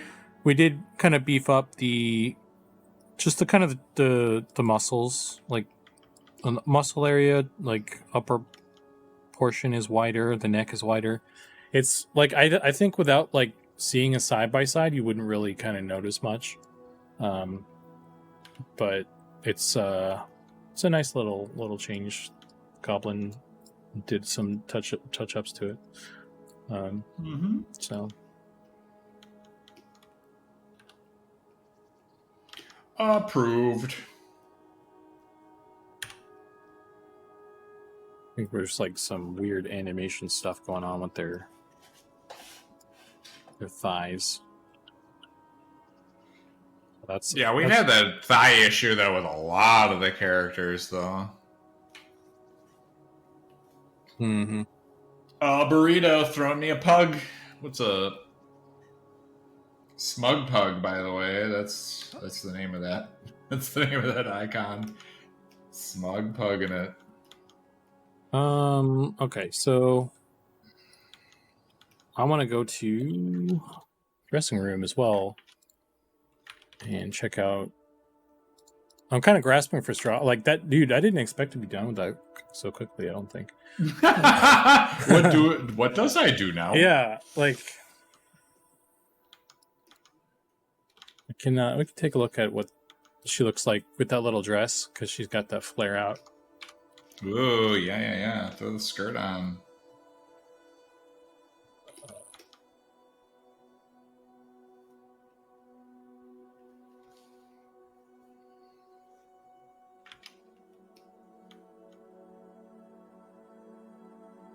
So if we give her a robe.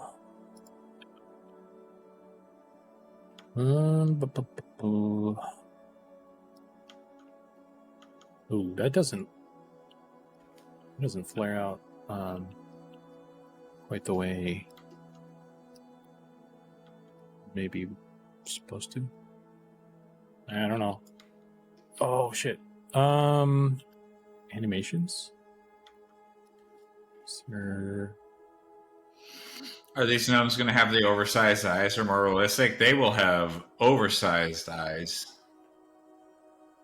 Dylan.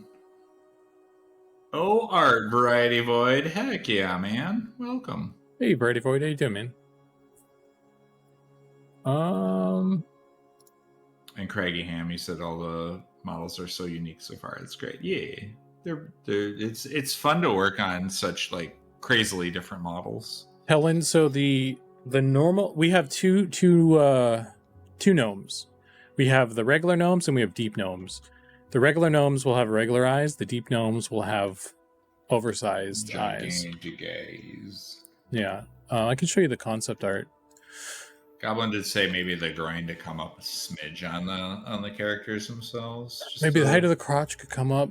Are you saying the height of the crotch, or would you say like their whole pelvis should come up a little bit? Because that was kind of one of the issues we had with the elves, was the pelvis was too low. So that might be something to that. So here's the concept art for the deep gnome. So they have kind of big oval shaped eyes that we'll try and see if we can get them to glow. I'm gonna have to set them up in a weird way. That's something else I could test out as well with this setup. So that's what I'll probably have to do next.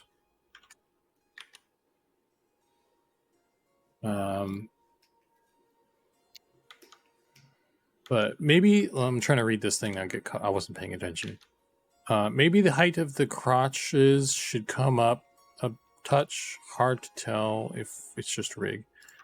I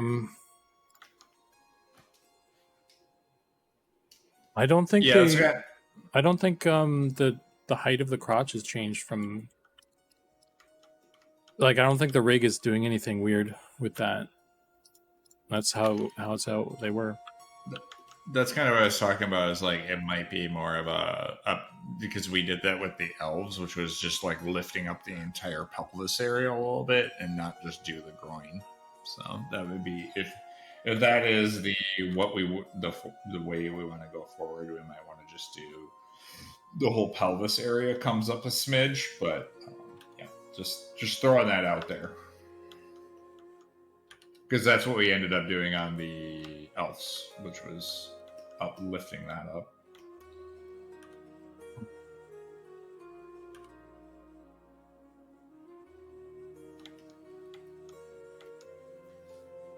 I mean, I don't see what the problem is with this. Yeah, so. I think we're 5 to 10 minutes behind, though. Yeah, for sure. In terms of stream time.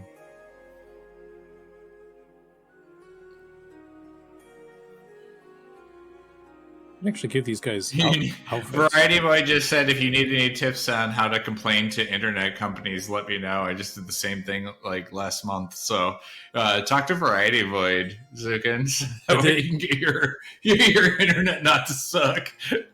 Did you get results?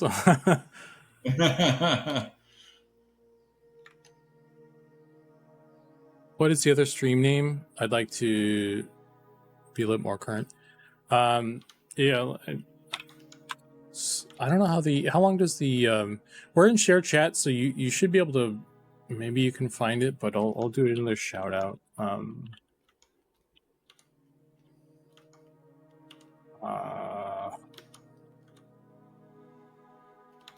I have to wait 38 minutes until I can give you a shout out again. What is this? Does it not just tell me to go find ZBrushed? Just look up ZBrushed stream. Can I not? Does it not like pin it anywhere? And I don't know. It's okay. I ain't too worried about it. Well, I can just shoot a link to you. There you go. Yeah, that'll also work. What service do you go with, Zukan? I get decent internet with Mediacom. I think we have like. I don't see the thing is like I don't know if it's necessarily the service or it's just like the internal networking in the house is like slowing stuff down because of the way it's set up. Maybe I don't know. You could even have some sort of like damaged line outside too if it's going that slow. You know. I mean, it doesn't. I've done like a speed test and I get like 5 up, which should be enough for. It should be more than enough then, like, because I'm uploading at my resolution is like, what is it, 480 or something. I have it set real low, so I don't know, man. Yeah, I mean the adjustments on the Mail Wood Elf are pretty minor, but I think they were necessary. I think it helps a bunch. So it was something that we had talked about previously. So I'm glad we got them in now.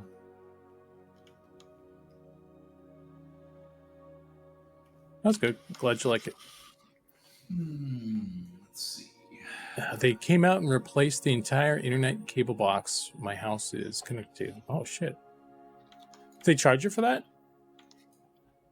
I mean, if the speeds are really, really shitty, because a lot of cable companies run stuff off of like a node system. If they would come out and replace the box because the box is bad, that would actually fix a lot of internet problems for multiple people, right? Like your internet box is one in a link of multiple boxes that go into what a lot of the cable companies call a node, and a node is what is the main thing that controls all of the internet for like a certain amount of houses. So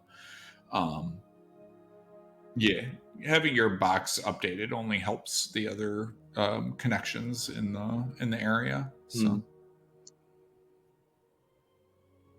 oh, this thing froze. I'm just waiting for a dressing room to give this guy some clothing.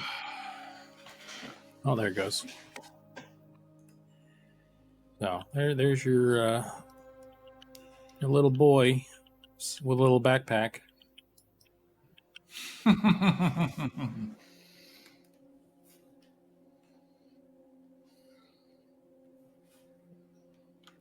All right, I'll be wrapping up in 20 minutes, and then you'll be flying solo, amigo. Okay.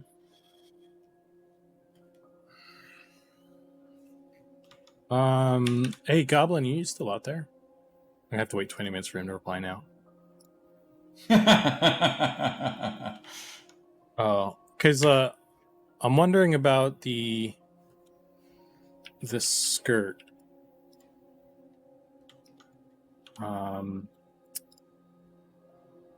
So let me see if I can turn off Magicka as well here.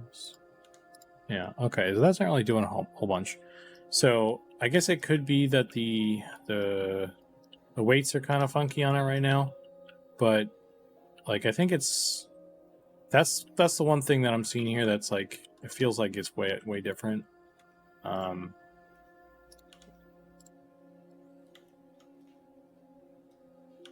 So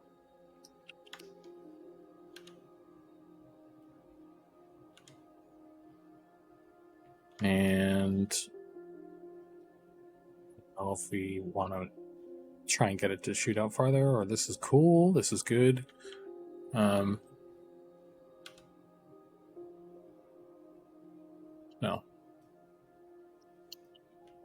But I can't really test out what it looks like in motion right now because I don't think the illusions are plugged in yet. Let's see if I can figure that out, I guess. I don't know. We'll poke around the database off camera here.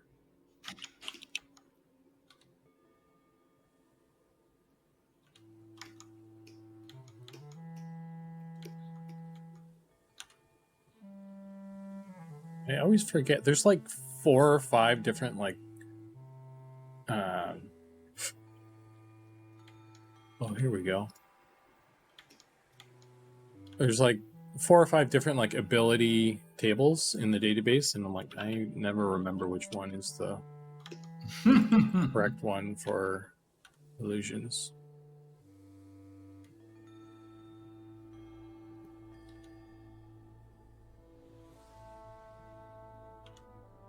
This is Gnome. I guess that is maybe working the way it's supposed to.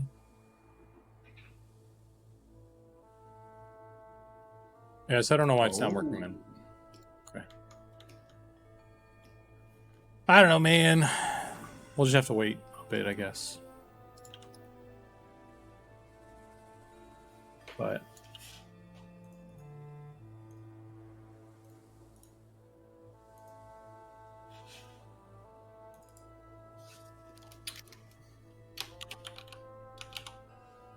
anyway, okay, so and let me think here.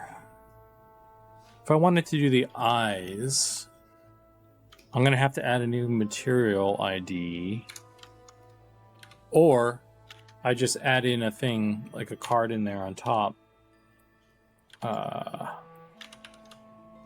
and then we just don't have it change color or something.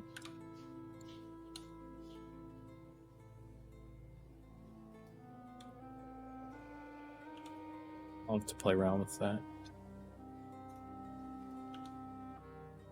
Let's see.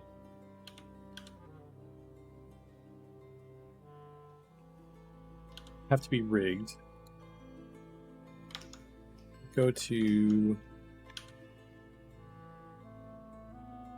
male one because I think I have a texture for that, Marcel.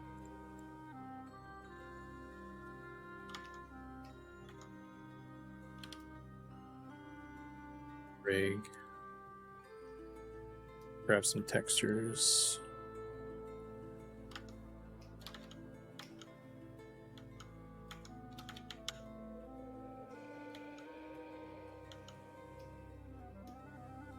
Oh, that's the hair.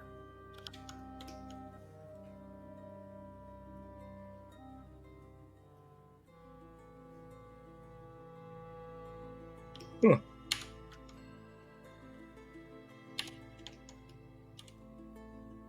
Oh, this is the gnome here. I don't even need this.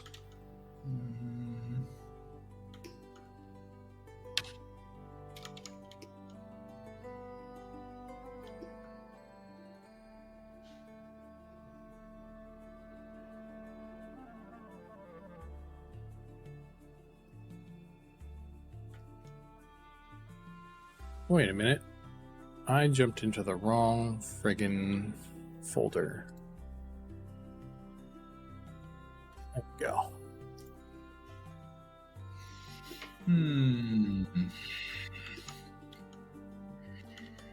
Oh, why am I not painting this on mirror? God, ram it. That's what I hate about doing ASIM. If you're not painting on ASIM, all of a sudden, you're not asymmetrically correct. Mm-hmm.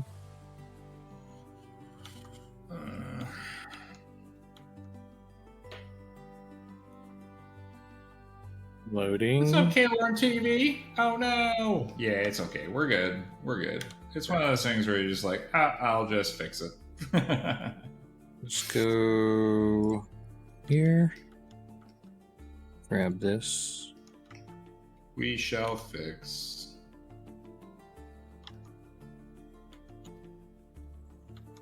Save this.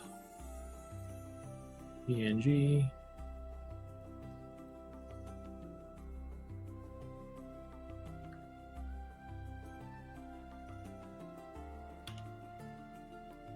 Okay. And back here. Yeah, it feels like. Well, I've got this little box down here, but every once in a while, I don't notice if that little tiny little box is checked or not.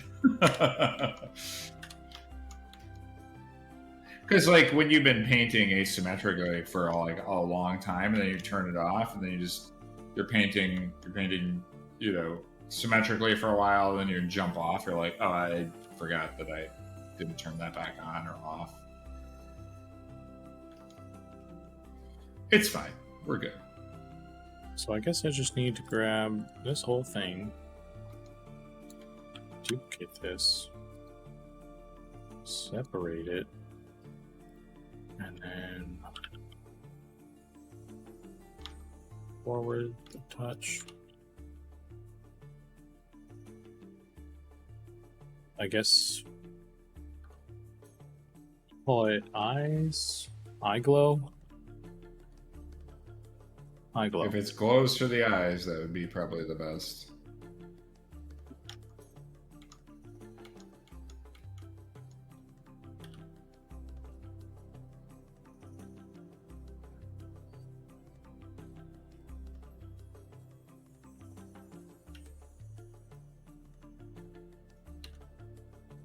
Man.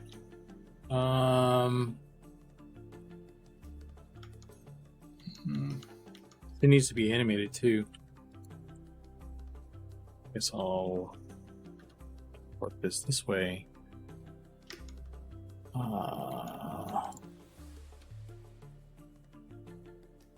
Okay, I'm gonna do a little bit of repaint on these leaves. How, hey Goblin, how shiny do you want these leaves? Do you want these really shiny, or do you want them to be kind of dull? I just want to get the shadowing right first, and then I'll paint in the shine.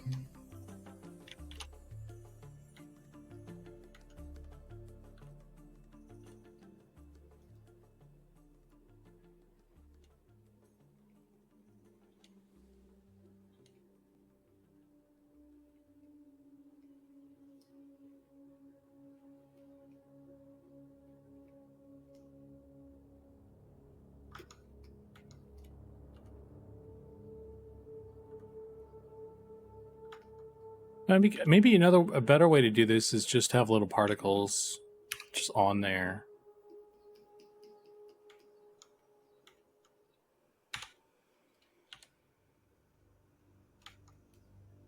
Because then I can just add it into the prefab. All I need to do is make sure it's lined up, which is easy to do, rather than trying to like get a whole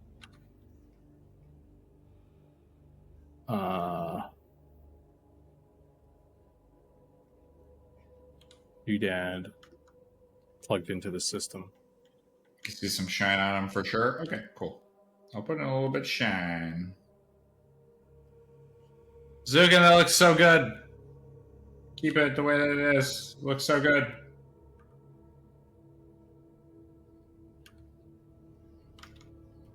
That happened like an hour ago.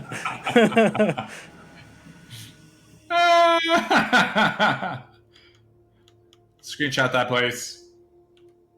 I mean, it's too late now. I can take another screenshot.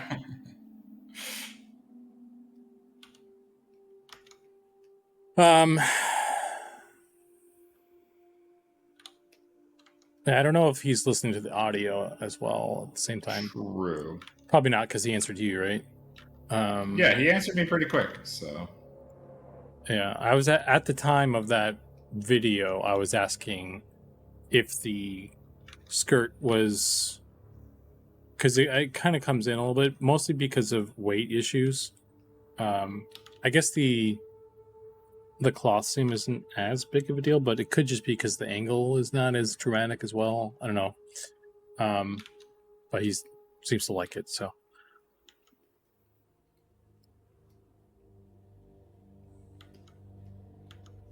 Oh, I have a bunch of Slack messages. Yes. Time to catch up on those.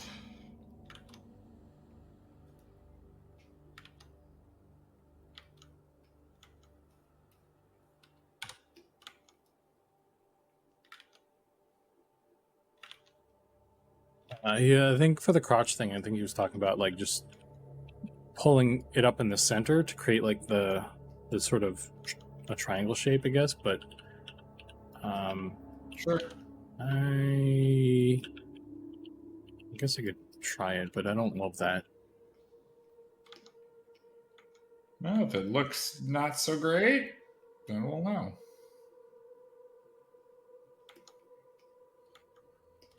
Okay, yeah, I think because in Blender, the skirt on the female it comes out more. I think it's getting tamped down a little bit in Unity because it's not weighted properly. Yes.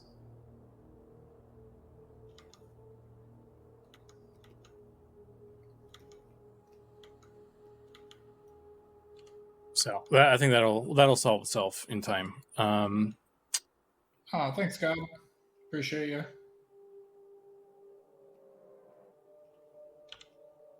Yeah, I wonder.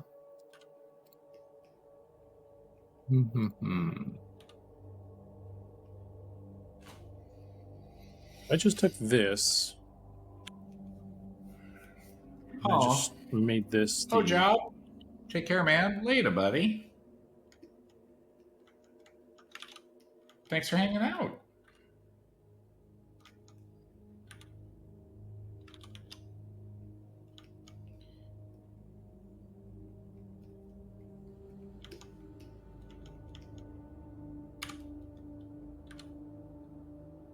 Do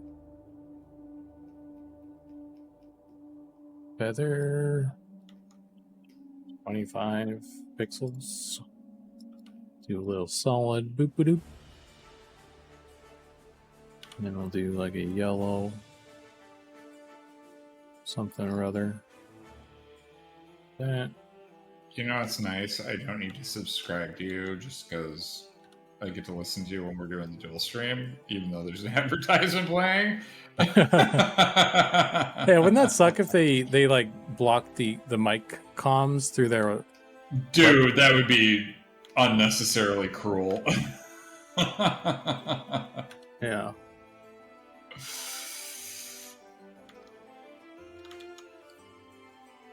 Oh, this is a great armor texture. Is this considered one piece for the chest slot? This is the shirt. This is a shirt here. And then, like, you'll put armor pieces over the top of it. Don't give them any ideas, Zukan.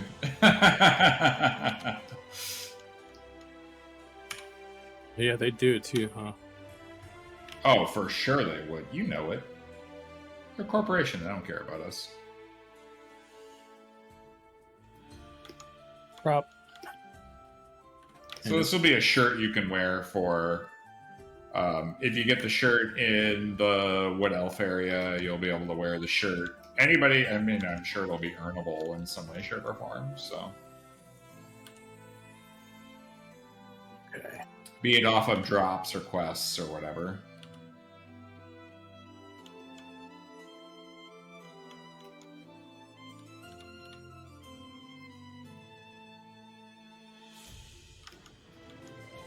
Make this smaller, actually.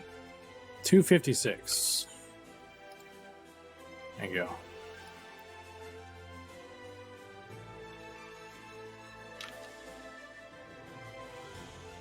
Save as PNG, I guess.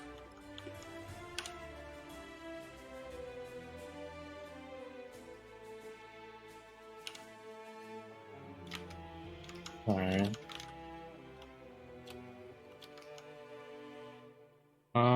Dude, it's been a while since I made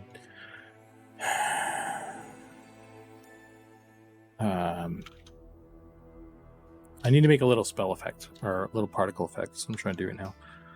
And I am just like, it's weird changing. Like, I'm bad at changing gears. Like, my goal today was just to get the model in, and I finished so quickly. I'm like, I guess I could do more stuff. And I'm like trying to figure out how to switch gears in the middle of it all.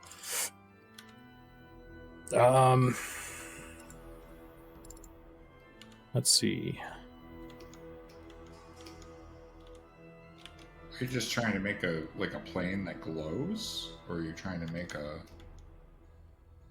Yeah, I'm just gonna have. So, my first thought was I would just duplicate like the face geometry around the eyes, and then add in that plane in the prefab, and like hook it up, I guess, so that because it needs to be animated if I did it that way. And then it would just kind of sit there, and like just I would be able to throw like a custom material on, and then I could put like the emissive material on there. But then I was like, oh, if I gotta have it like work with the animation and all that, and the plane, the geometry, maybe it'd be easier if I just made it a particle and I just added it into the prefab, because then I can just do that without any of that other bullshit. I can just attach it directly to the head bone, and then it should just work, I think. So that might be that's what I'm trying. From the way you explained it, sounds like that could work. Yes. Yeah, that I think that it's going to be easier. So that's what I'm trying to do. What's up, Liz Kimber? Terralyn P99, does Zukan do the spell animations? He has been doing the spell animations, but we do now have a new FX artist, so they will be doing a lot of the effects from now on. So yeah, but does he have the talent to do so? Absolutely. I have. Zukan is a talented man. I have the unmitigated gall to attempt to try and make spell effects. So that's why we have a couple. I believe that's called audacity. There you go. I have the audacity. Yes. 256. High quality. Transparency. RGB. Single bitty. Okay.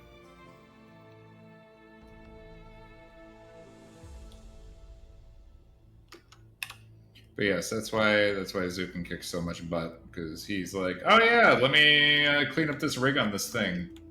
Let me set it up. Let me do some quick riggins on it. Oh, let me throw it in and do some particle effects.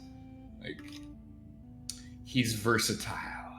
Yeah, I'm like a bard. I can do a lot of things, none of which I do very well. You are definitely like a you bard. You bard out. The audacity.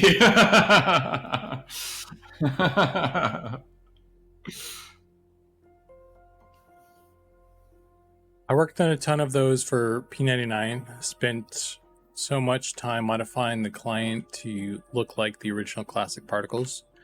Got 90% of there, but of course I was working with a compiled client, so ran into walls. Cool, man. Yeah, dude. Like I was looking at a lot of the P99 spell effects as like my inspiration. I have the let's see where it is. I have like the sprite sheet from EQ as like to figure out how they did it. I just kind of like reverse engineered what you guys did, or what they did for EverQuest. So like these are kind of like the top tier shit, right? In my opinion. I think they did a lot of cool stuff. So, but the new guy, he like actually knows what he's doing, and he can like add a bunch of like, we're trying to like we're not trying to change the style at all, but he knows like some tricks and stuff that like can build a more efficient effect. And so there's probably going to be a little bit of like I need to like kind of mold him into making stuff to hit the style that we're shooting for, but also allow him to kind of stretch his legs a bit and kind of build things a certain way that he's happy with as well. So we're entering a new phase of the spell effects for Eminem. I actually need to catch up with him and see how he's doing and everything. The first thing he did, which is in game now, he redid the fire, like for the campfires and the fire spells and the torches and everything. They all have like a nicer like flame fire thing. Actually, it's right here. Made this little doodad here, and this is actually the fire that just kind of floats around.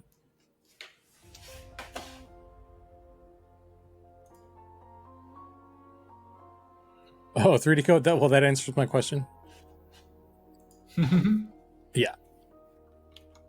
Oh yeah. I'm rocking the 3D code. Yeah.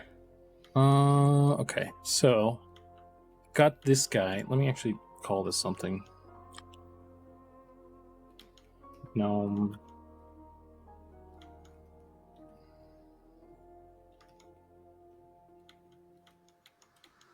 What's up, Aquawolf? Okay.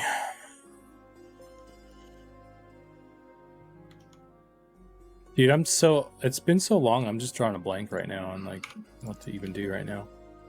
How does particles? I guess I just like create. I mean, you're just making an emissive map, right? No, Technically? not anymore. That was the first thought, but the second thought is just straight up particle. So I need to create a sprite. Visual effects? Yes, I think so. Let's try this.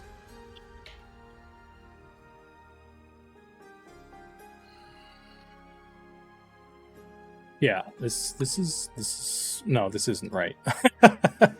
Oh, I assume that is much given the usual trend. I'm just so much used to Substance Painter, and I've tried hand painting there mostly. Gotcha. Yeah, I mean, I've tried hand painting in Substance Painter, and I got frustrated with it. Substance Painter to me just does not handle hand painting as well. Just because it always feels like it's fighting me. It also doesn't have any integration with Photoshop, so it's not like I can jump between Substance Painter and Photoshop very quickly and nimbly, and this allows me to do that pretty easily. Especially for just, I'm not doing, the one thing it is specifically for Substance Painter is if you're doing stuff like metalness and roughness maps and specular maps, and you're doing materials and all that jazz, like, great. But if you're just doing straight up hand paint work and you need like the texture, that's all you're really doing, the hand paint stuff, this is totally fine for that. Particle system. There we go. That's what I was looking for.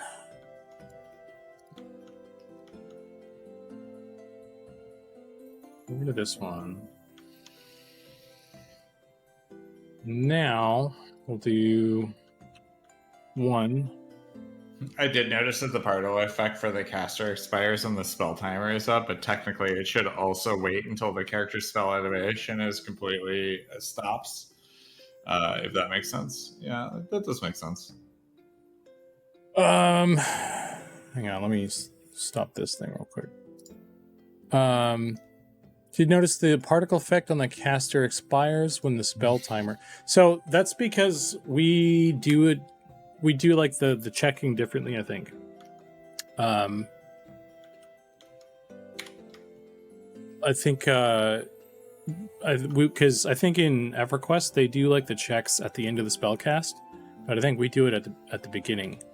So if you like interrupt your spell casting, it like cancels the whole thing and it terminates the particles. Like it terminates that whole thing. So then that causes them to go away before you're done with the thing. But if you successfully cast and they're not going away, or they're going away too soon or something, that's probably a timing issue. Still need to adjust, like do a lot of fine tuning on that. Like spell effects like have not really been given the love that they need, to be honest with you. But that's where we're at now. Is to get a particle effects person to do the love.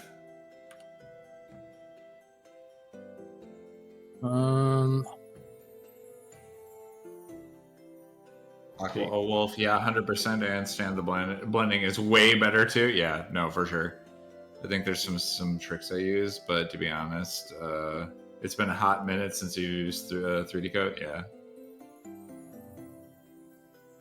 Oh, since you used Substance Painter, yeah. Okay, gotcha.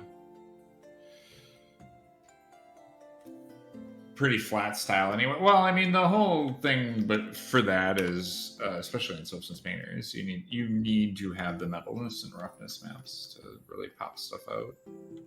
Typically, yeah. Yeah, otherwise it's just going to be flat color, right? And Substance Painter is just going to paint you some flat colors. It struggles on some of those elements for sure. Trust me, I've tried doing hand painting in Substance Painter, and the issues I kind of ran into is it bogged down really quickly for doing hand painting because it's keeping track of your brush strokes, and so like that can really bog down the program really fast. And then it paints really flat because it relies on having your metalness and roughness maps to add depth and stuff because it's doing it all procedurally. And this just acts a lot more like Photoshop and lets me jump between Photoshop and back to this program pretty seamlessly. So there's benefits to both, and there's negatives to both. So it just really comes down to which one works best for you for the project that you're working on. There's no one that's like the top dog, I would say.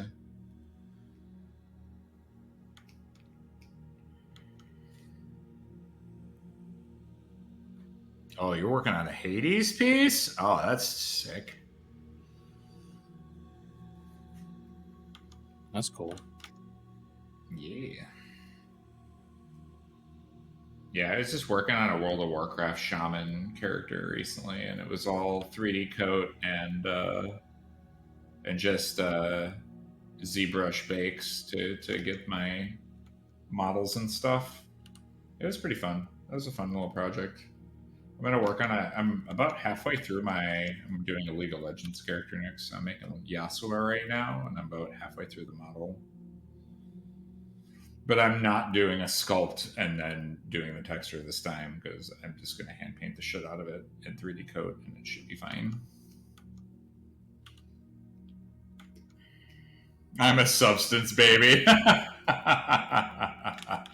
Sure. I mean, it takes a while to learn how to hand paint really well. I'm not gonna lie. It is a skill that takes time to develop. It's not one of those things you can just get really good at really quickly. I mean, shit. I've been painting characters for 20 years of my life now, and like I'm just starting to get good at doing hand painting stuff. So yeah, it takes a while. I think I need to turn off. Oh, you're working on Thanos outfit? Dang. Local render. Render shows cool. View, probably not. It's just local, right? There we go. Okay. So maybe that's all I need. Can I make this?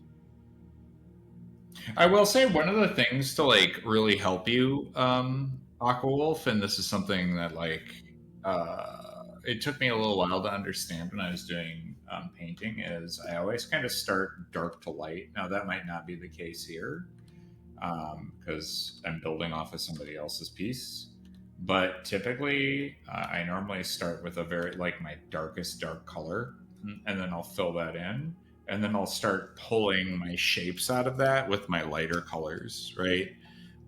It always helps having a value scale too. Like in our textures and stuff, we actually have like value scales built in for what we need them to do. And so like leather needs to be this, fabric needs to be this, metals need to be this, right? Obviously darker and whatever. So you can kind of see like having a value scale set up for you prior to hand painting stuff, especially if you're doing a grayscale and then throwing it into Photoshop and then using gradient masks to color everything, really, really like important. But yeah, that's kind of one of those things where having those things, having a gradient scale to kind of go off of is kind of always makes things easier.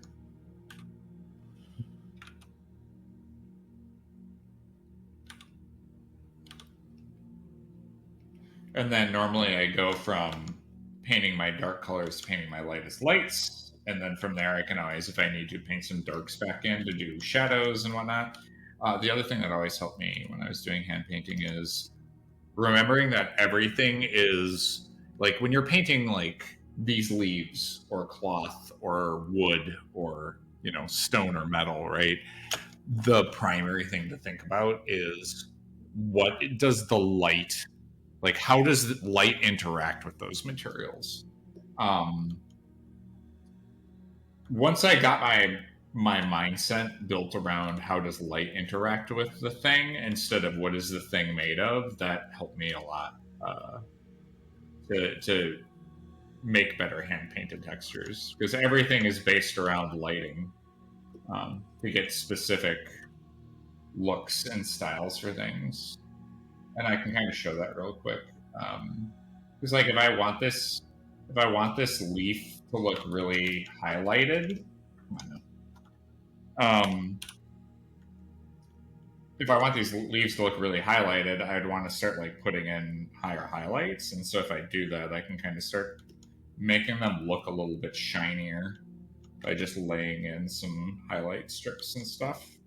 And that'll give me these much shinier looking leaves based off of that mental frame of what is this material made out of. If it's got a high shine to it, I'm going to want to pull in a lot higher highlights. The hell?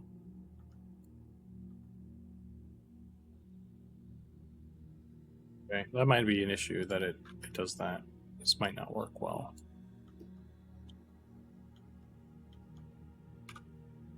But I think another way to do this actually is similar to this, but instead of using a particle, maybe just having it be a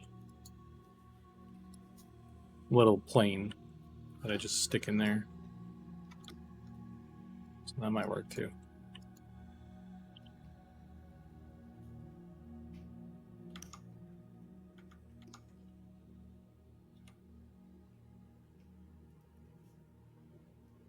Goes left.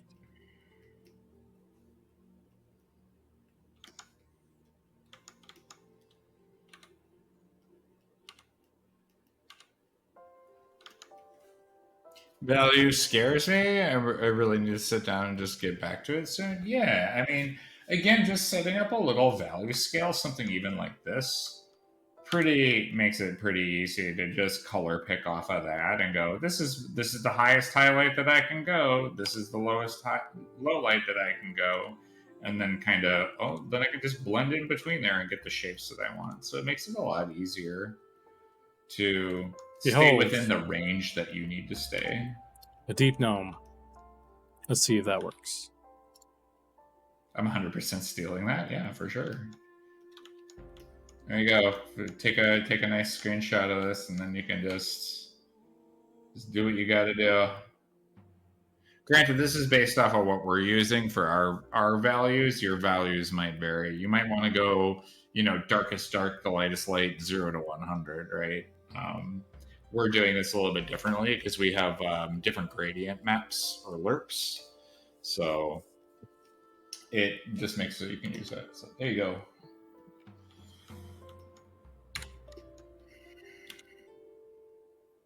Because then what we'll do is, here, I'm going to throw this into Photoshop real quick, just to show you.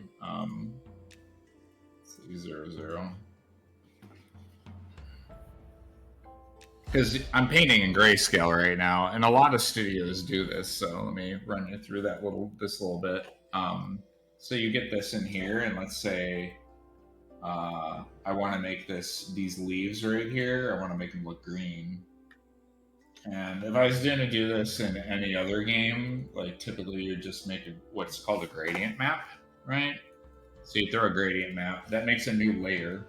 It's over the top of that layer, and then I can start just figuring out like, okay, I want these leaves to be like dark green, throw that in there. I want these part of the leaves to be like light green, I can throw this in here, right? Kind of get that leveled up. Maybe make those a little bit more yellowish, right, for my highlight. There we go. And then the middle, I want it to be like just a little bit more like green. What the fuck? So I can kind of pull this in. And then I can kind of adjust the scale based off of what I need. So if I want these to be a little bit, like if I want to pull this down a little bit more, and then on top of that, I could add in like much more of a white. And then I can really start playing with some stuff with pulling these around, right? try to get my scales where I want them, right?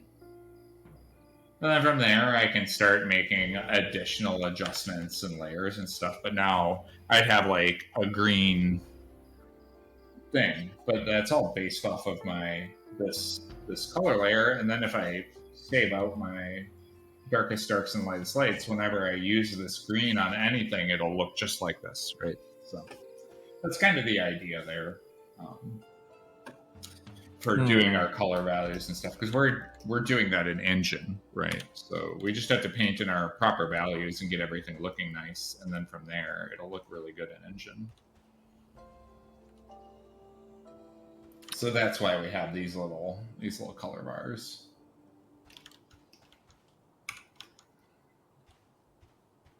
What do you think of that?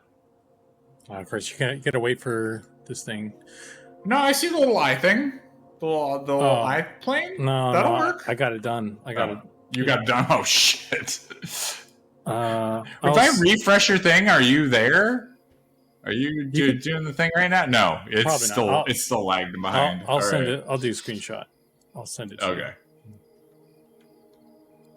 I think it'll look fine. The problem is you would have to do that for every eye shape or eye face. Well, that's the thing. I don't know if there's any way to do it, have it change. So like I think we're locked into one shape anyway. Unless I do. I mean, it's like, do we want it to glow? Yes or no? And that determines whether or not we can change the shape, because there's no, because we can't do emissive. Right. Yeah, there's no way to, we can't do emissive in the LERP system. Jawab is heading out. Thanks again for streaming, ZBrush and Zukan. We appreciate you, man. Thanks for swinging in. Hey, thanks. Continue. Sorry. Jawab, catch you later, man. Thanks for hanging. I guess what we could do, if we did want to have emissives and the LERP system, what we would have to do is what I did for the wolf, where model out basically how the skeleton's eyes glow. It's just like a solid piece that you paint bucket like an emissive material onto. We can do that. We can do it that way in the LERP system. And then we could technically, it would have to be like a hairstyle almost, or a beard, where we can swap that out. We could just change the geo, and then it would just be an emissive. That could work. But it would have to be in sync with whatever face you pick. So just got to tell Bjorn we need emissives. I mean, I've taken it to Ali because he keeps telling me that we can do it, but I think there's a disconnect between what I mean and what he means. Because I talk about, when I'm talking about emissives in the LERP thing, I'm talking about an emissive map. And I don't think that's possible because we don't have any more space for any more maps. But he says we can do it, but he's talking about the paint bucket method, which is technically true, but that's not what I'm talking about. So is there a way? I guess I would need to actually see what the shader looks like in Unity. If there is a setting where we can grab emissive to be able to just plug in an specific emissive map, where you would make the eye shape, and then it would be plugged into an emissive map, and then that map gets called. Because that's what I'm wondering, is if we could set it up to be, if we name the face with the face emissive, is there a way for us to call like even on a plane with a separate texture, is there a way that we can make it call the same emissive map, as even if we're not using the dyeable system? You know what I mean? No, well, it needs to be registered. It needs to register as an emissive map, though. Right. But if this specific texture that would be on the plane is its own texture, and it's not using the LERP system at all, and it's just a plane that has a different texture applied. Yeah, to it I mean, we can isn't just make a blurred. custom material and just slap it on, but then it's Right. not. Then we That's can't what I'm change it. saying. We can't change it though, because it's not in the system. Couldn't you change the texture? You couldn't change the material, but you might be able to change the texture that's applied. No, it's all the same thing. Like the data runs through the LERP material. Like we can change. It has to run through LERP. We can do the overrides, but and maybe we can make an override for this or something. I don't know how that works. Yeah. I know there's a way to do it. I assume there's a way to do it. It's just we have to have a more in-depth I mean, conversation there is I did it. There's multiple ways of achieving the look. No, I understand. It's how do we want to fully achieve this? I'm interested to see if there would be a way to do it through texture, so that way we don't. And if we did have a model plane with a different texture applied, could we have them synced up? Yeah, I mean, we can sync it up too. Like, we've done that before as well. So, like, what we could do, like, I don't know if these guys are planning to have beards or not, but conceivably, what we could do is we could do the paint bucket method. We just model out a bunch of eye shapes that match whatever eye face that we make, and then we just sync that up. So there's like a geo that goes with each one, but I don't know if that's what we want to do, because I don't think it looks good in daytime. Like I said, I think it's worth having a discussion around, can we do it with just through texture and having a emissive map called and applied, right?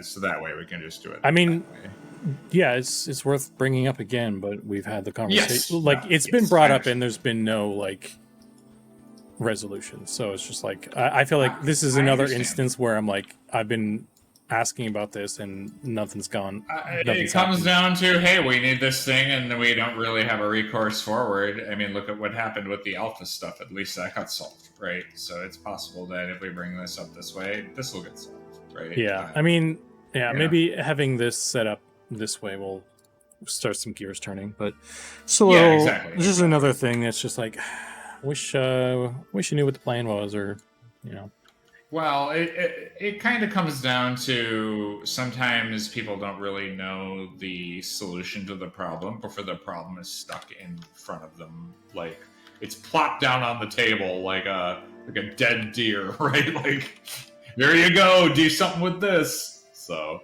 yeah.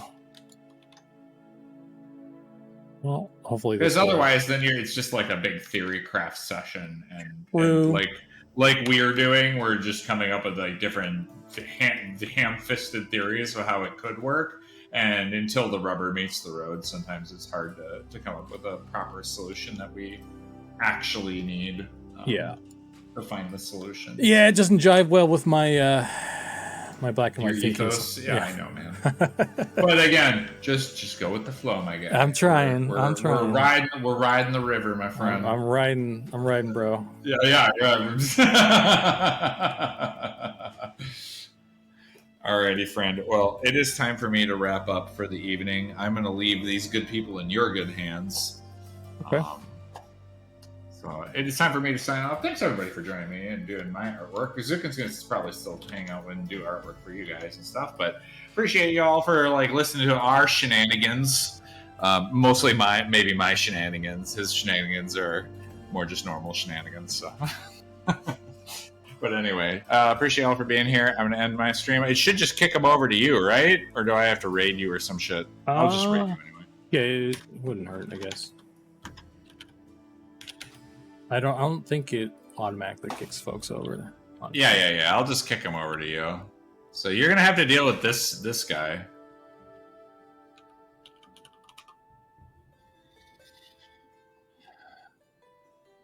course, I think there's a huge delay as well. So that's okay. Well, I guess people they'll handle it. They'll be in sync with me, I guess. So yes, they'll just be behind what I'm doing. Here you go, my friend. I will leave them in your good hands. Thank you all for being here. We will stream again, I'm sure, sometime soon. We got to do more of these doubles, man. It's always fun. Hey, man. Have a good with baseball sesh viewers. with the fam. Yeah. All right. Night. See it. Guess I will leave this call thing. Boop. And collaboration. Get out of here. Okay. Now it's just us. I don't know how much longer I'll go at this point as well, because I sort of accomplished what I set out to do. And we're almost 3 hours now anyway.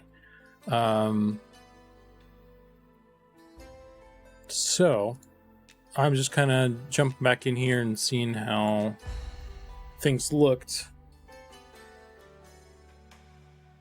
So I got the glowing eyes on them. This is sort of a preliminary eye glow thing.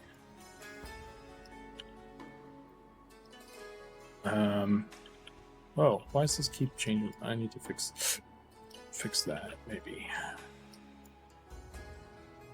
Let's get back out of here. Going back to Gnome. This one.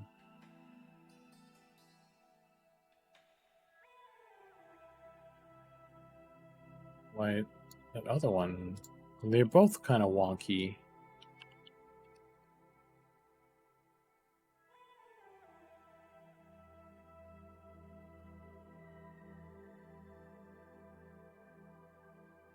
Weird.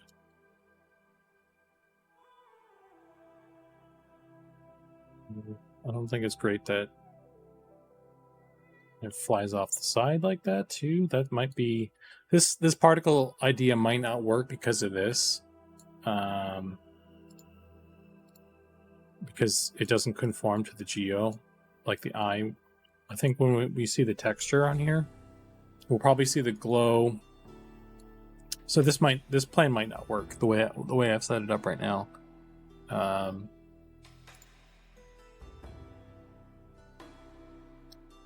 Have to probably rethink this.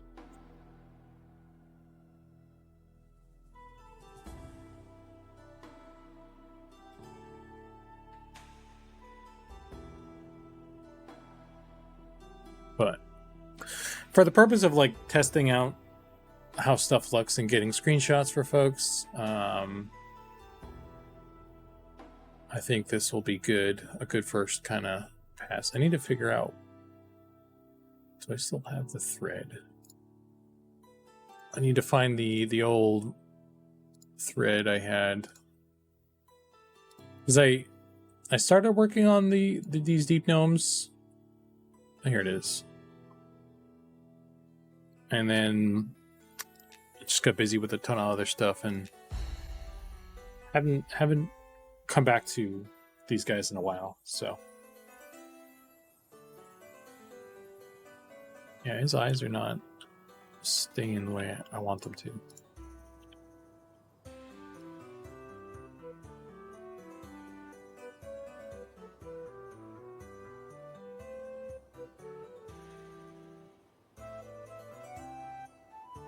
Out a little bit more.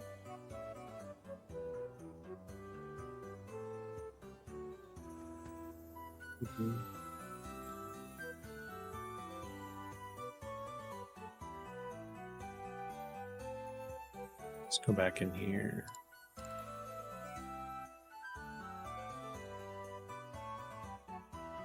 Boost.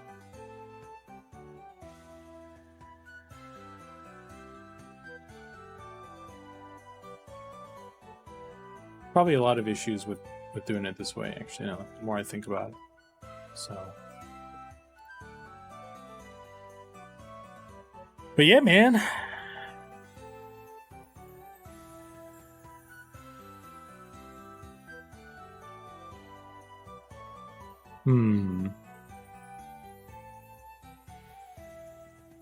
So like we're talking, like,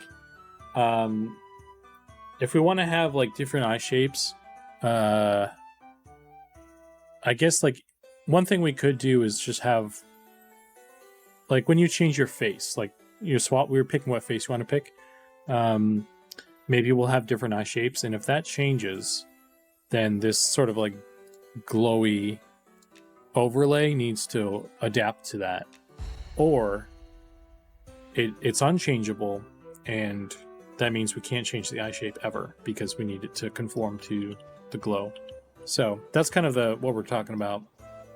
Trying to figure out what the best method of setting it up is. But let's see, can I...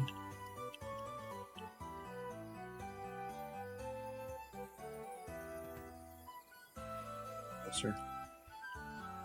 No, she'll walk back. Okay.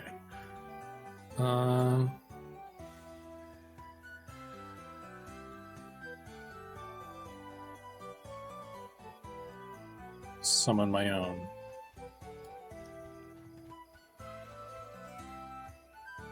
Let's find a piece of flat ground somewhere.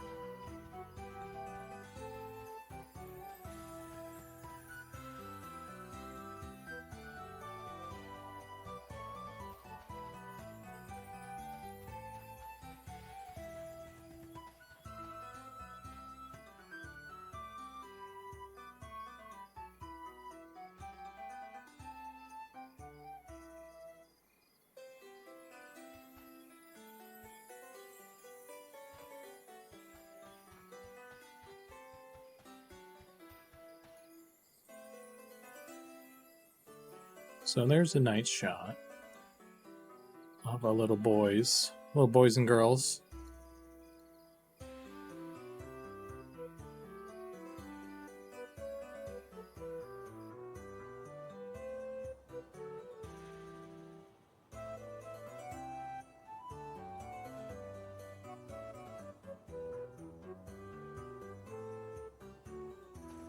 And over here.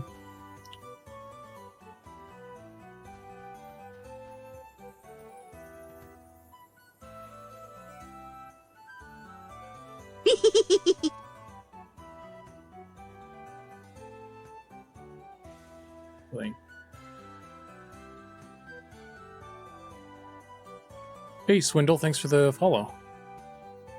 Also, Aqua Wolf, thank you for the follow 7 minutes ago. Arcane Jane, thank you for the follow an hour ago. I missed all of these.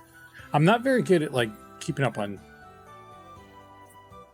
I'm not the greatest at keeping up on like alerts and stuff when I'm working, but I'm even worse when it's like a dual stream. So I apologize.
Hang on a sec, I'm just making a little post about this.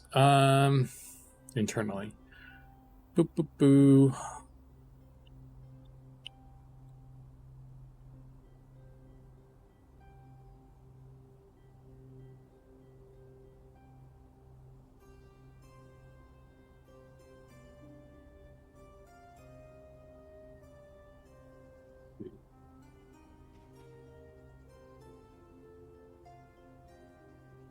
Sky, front view.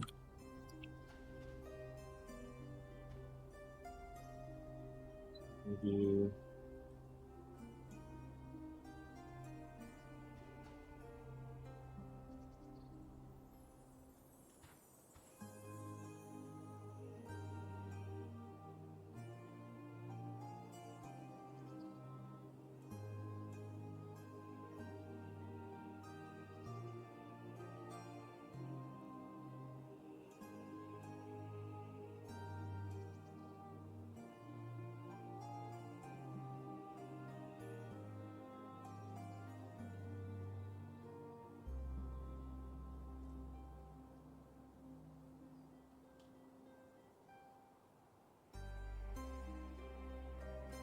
Let's do. Oh boy, my eye's floating a bit, but we'll go for it.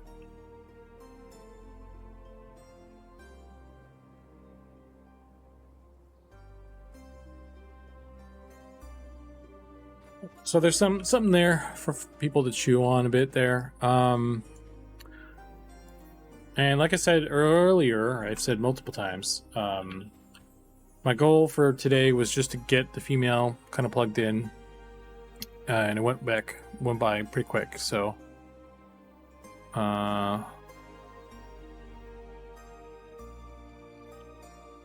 don't know about the size of these. It might be a little bit too big, honestly. Also, the hair should part in the center for her. So there's still. This is very rough. I'm just kind of getting it set up way ahead of time to get like feedback and stuff from folks. But this is first iteration of them. So yeah. That's about all I got, guys. So I wish I had more to show off right here. But I mean, that's I could do more work on actually working on them, but I think I need like a little bit of a break, reset. I think, is there any last bits I can do, like help with this particular thing? Maybe I should give her a robe. Let's do that. Give him some clothes or something.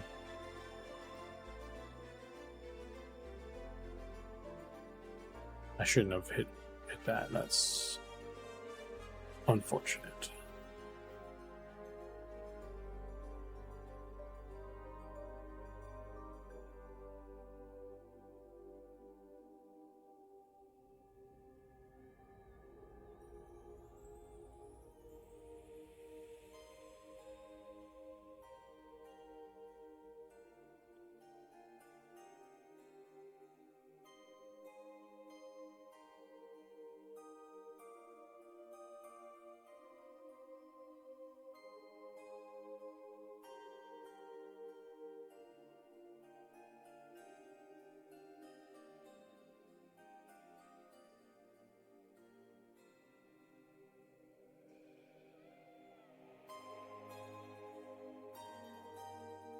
Okay. Dressing room.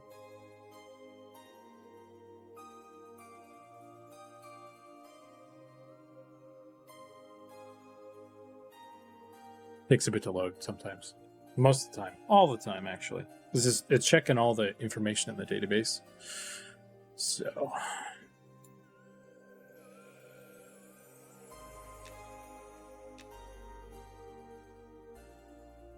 if we give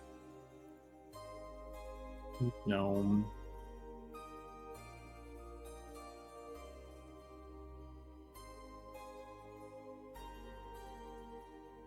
robe here. Look at that. Let's do this.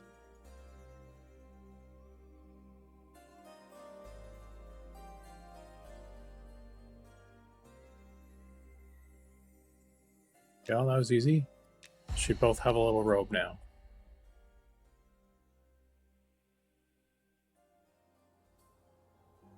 And I just need to reload the zone, assuming this works. I was having some trouble the other day with reloading, but this looks like it's going through.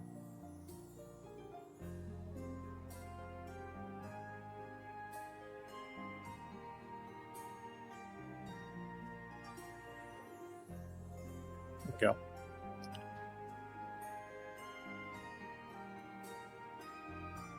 Take some screenshots so that made robes too.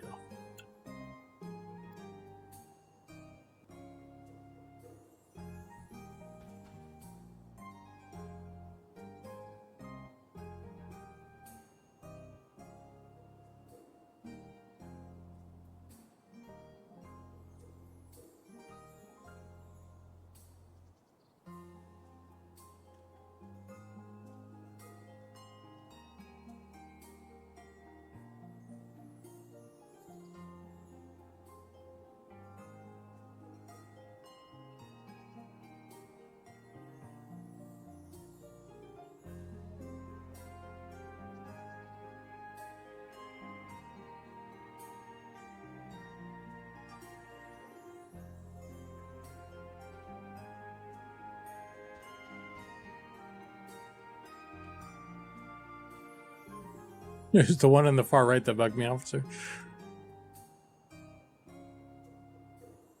I can't tell how far behind it y'all are.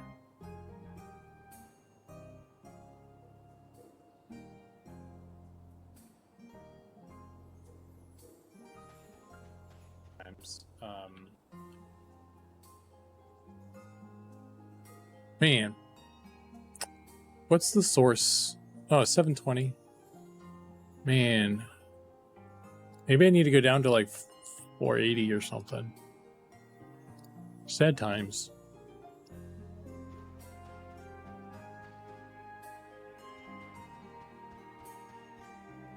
So anyway, though, that's kind of all I got, guys. I was trying to stretch it out a little bit more up there, but that's all I got in me right now. So unfortunately, I gotta call it here. Thanks for hanging. Hope you guys had a good one. I'll catch you guys next week. So yeah, I'll try and I don't know if I end it before it catches up, if it's gonna cut it off. Probably would, I'd guess. So what I could do is just go to my end screen and wait a bit until it catches up or something. So that's what I'll probably do. One sec.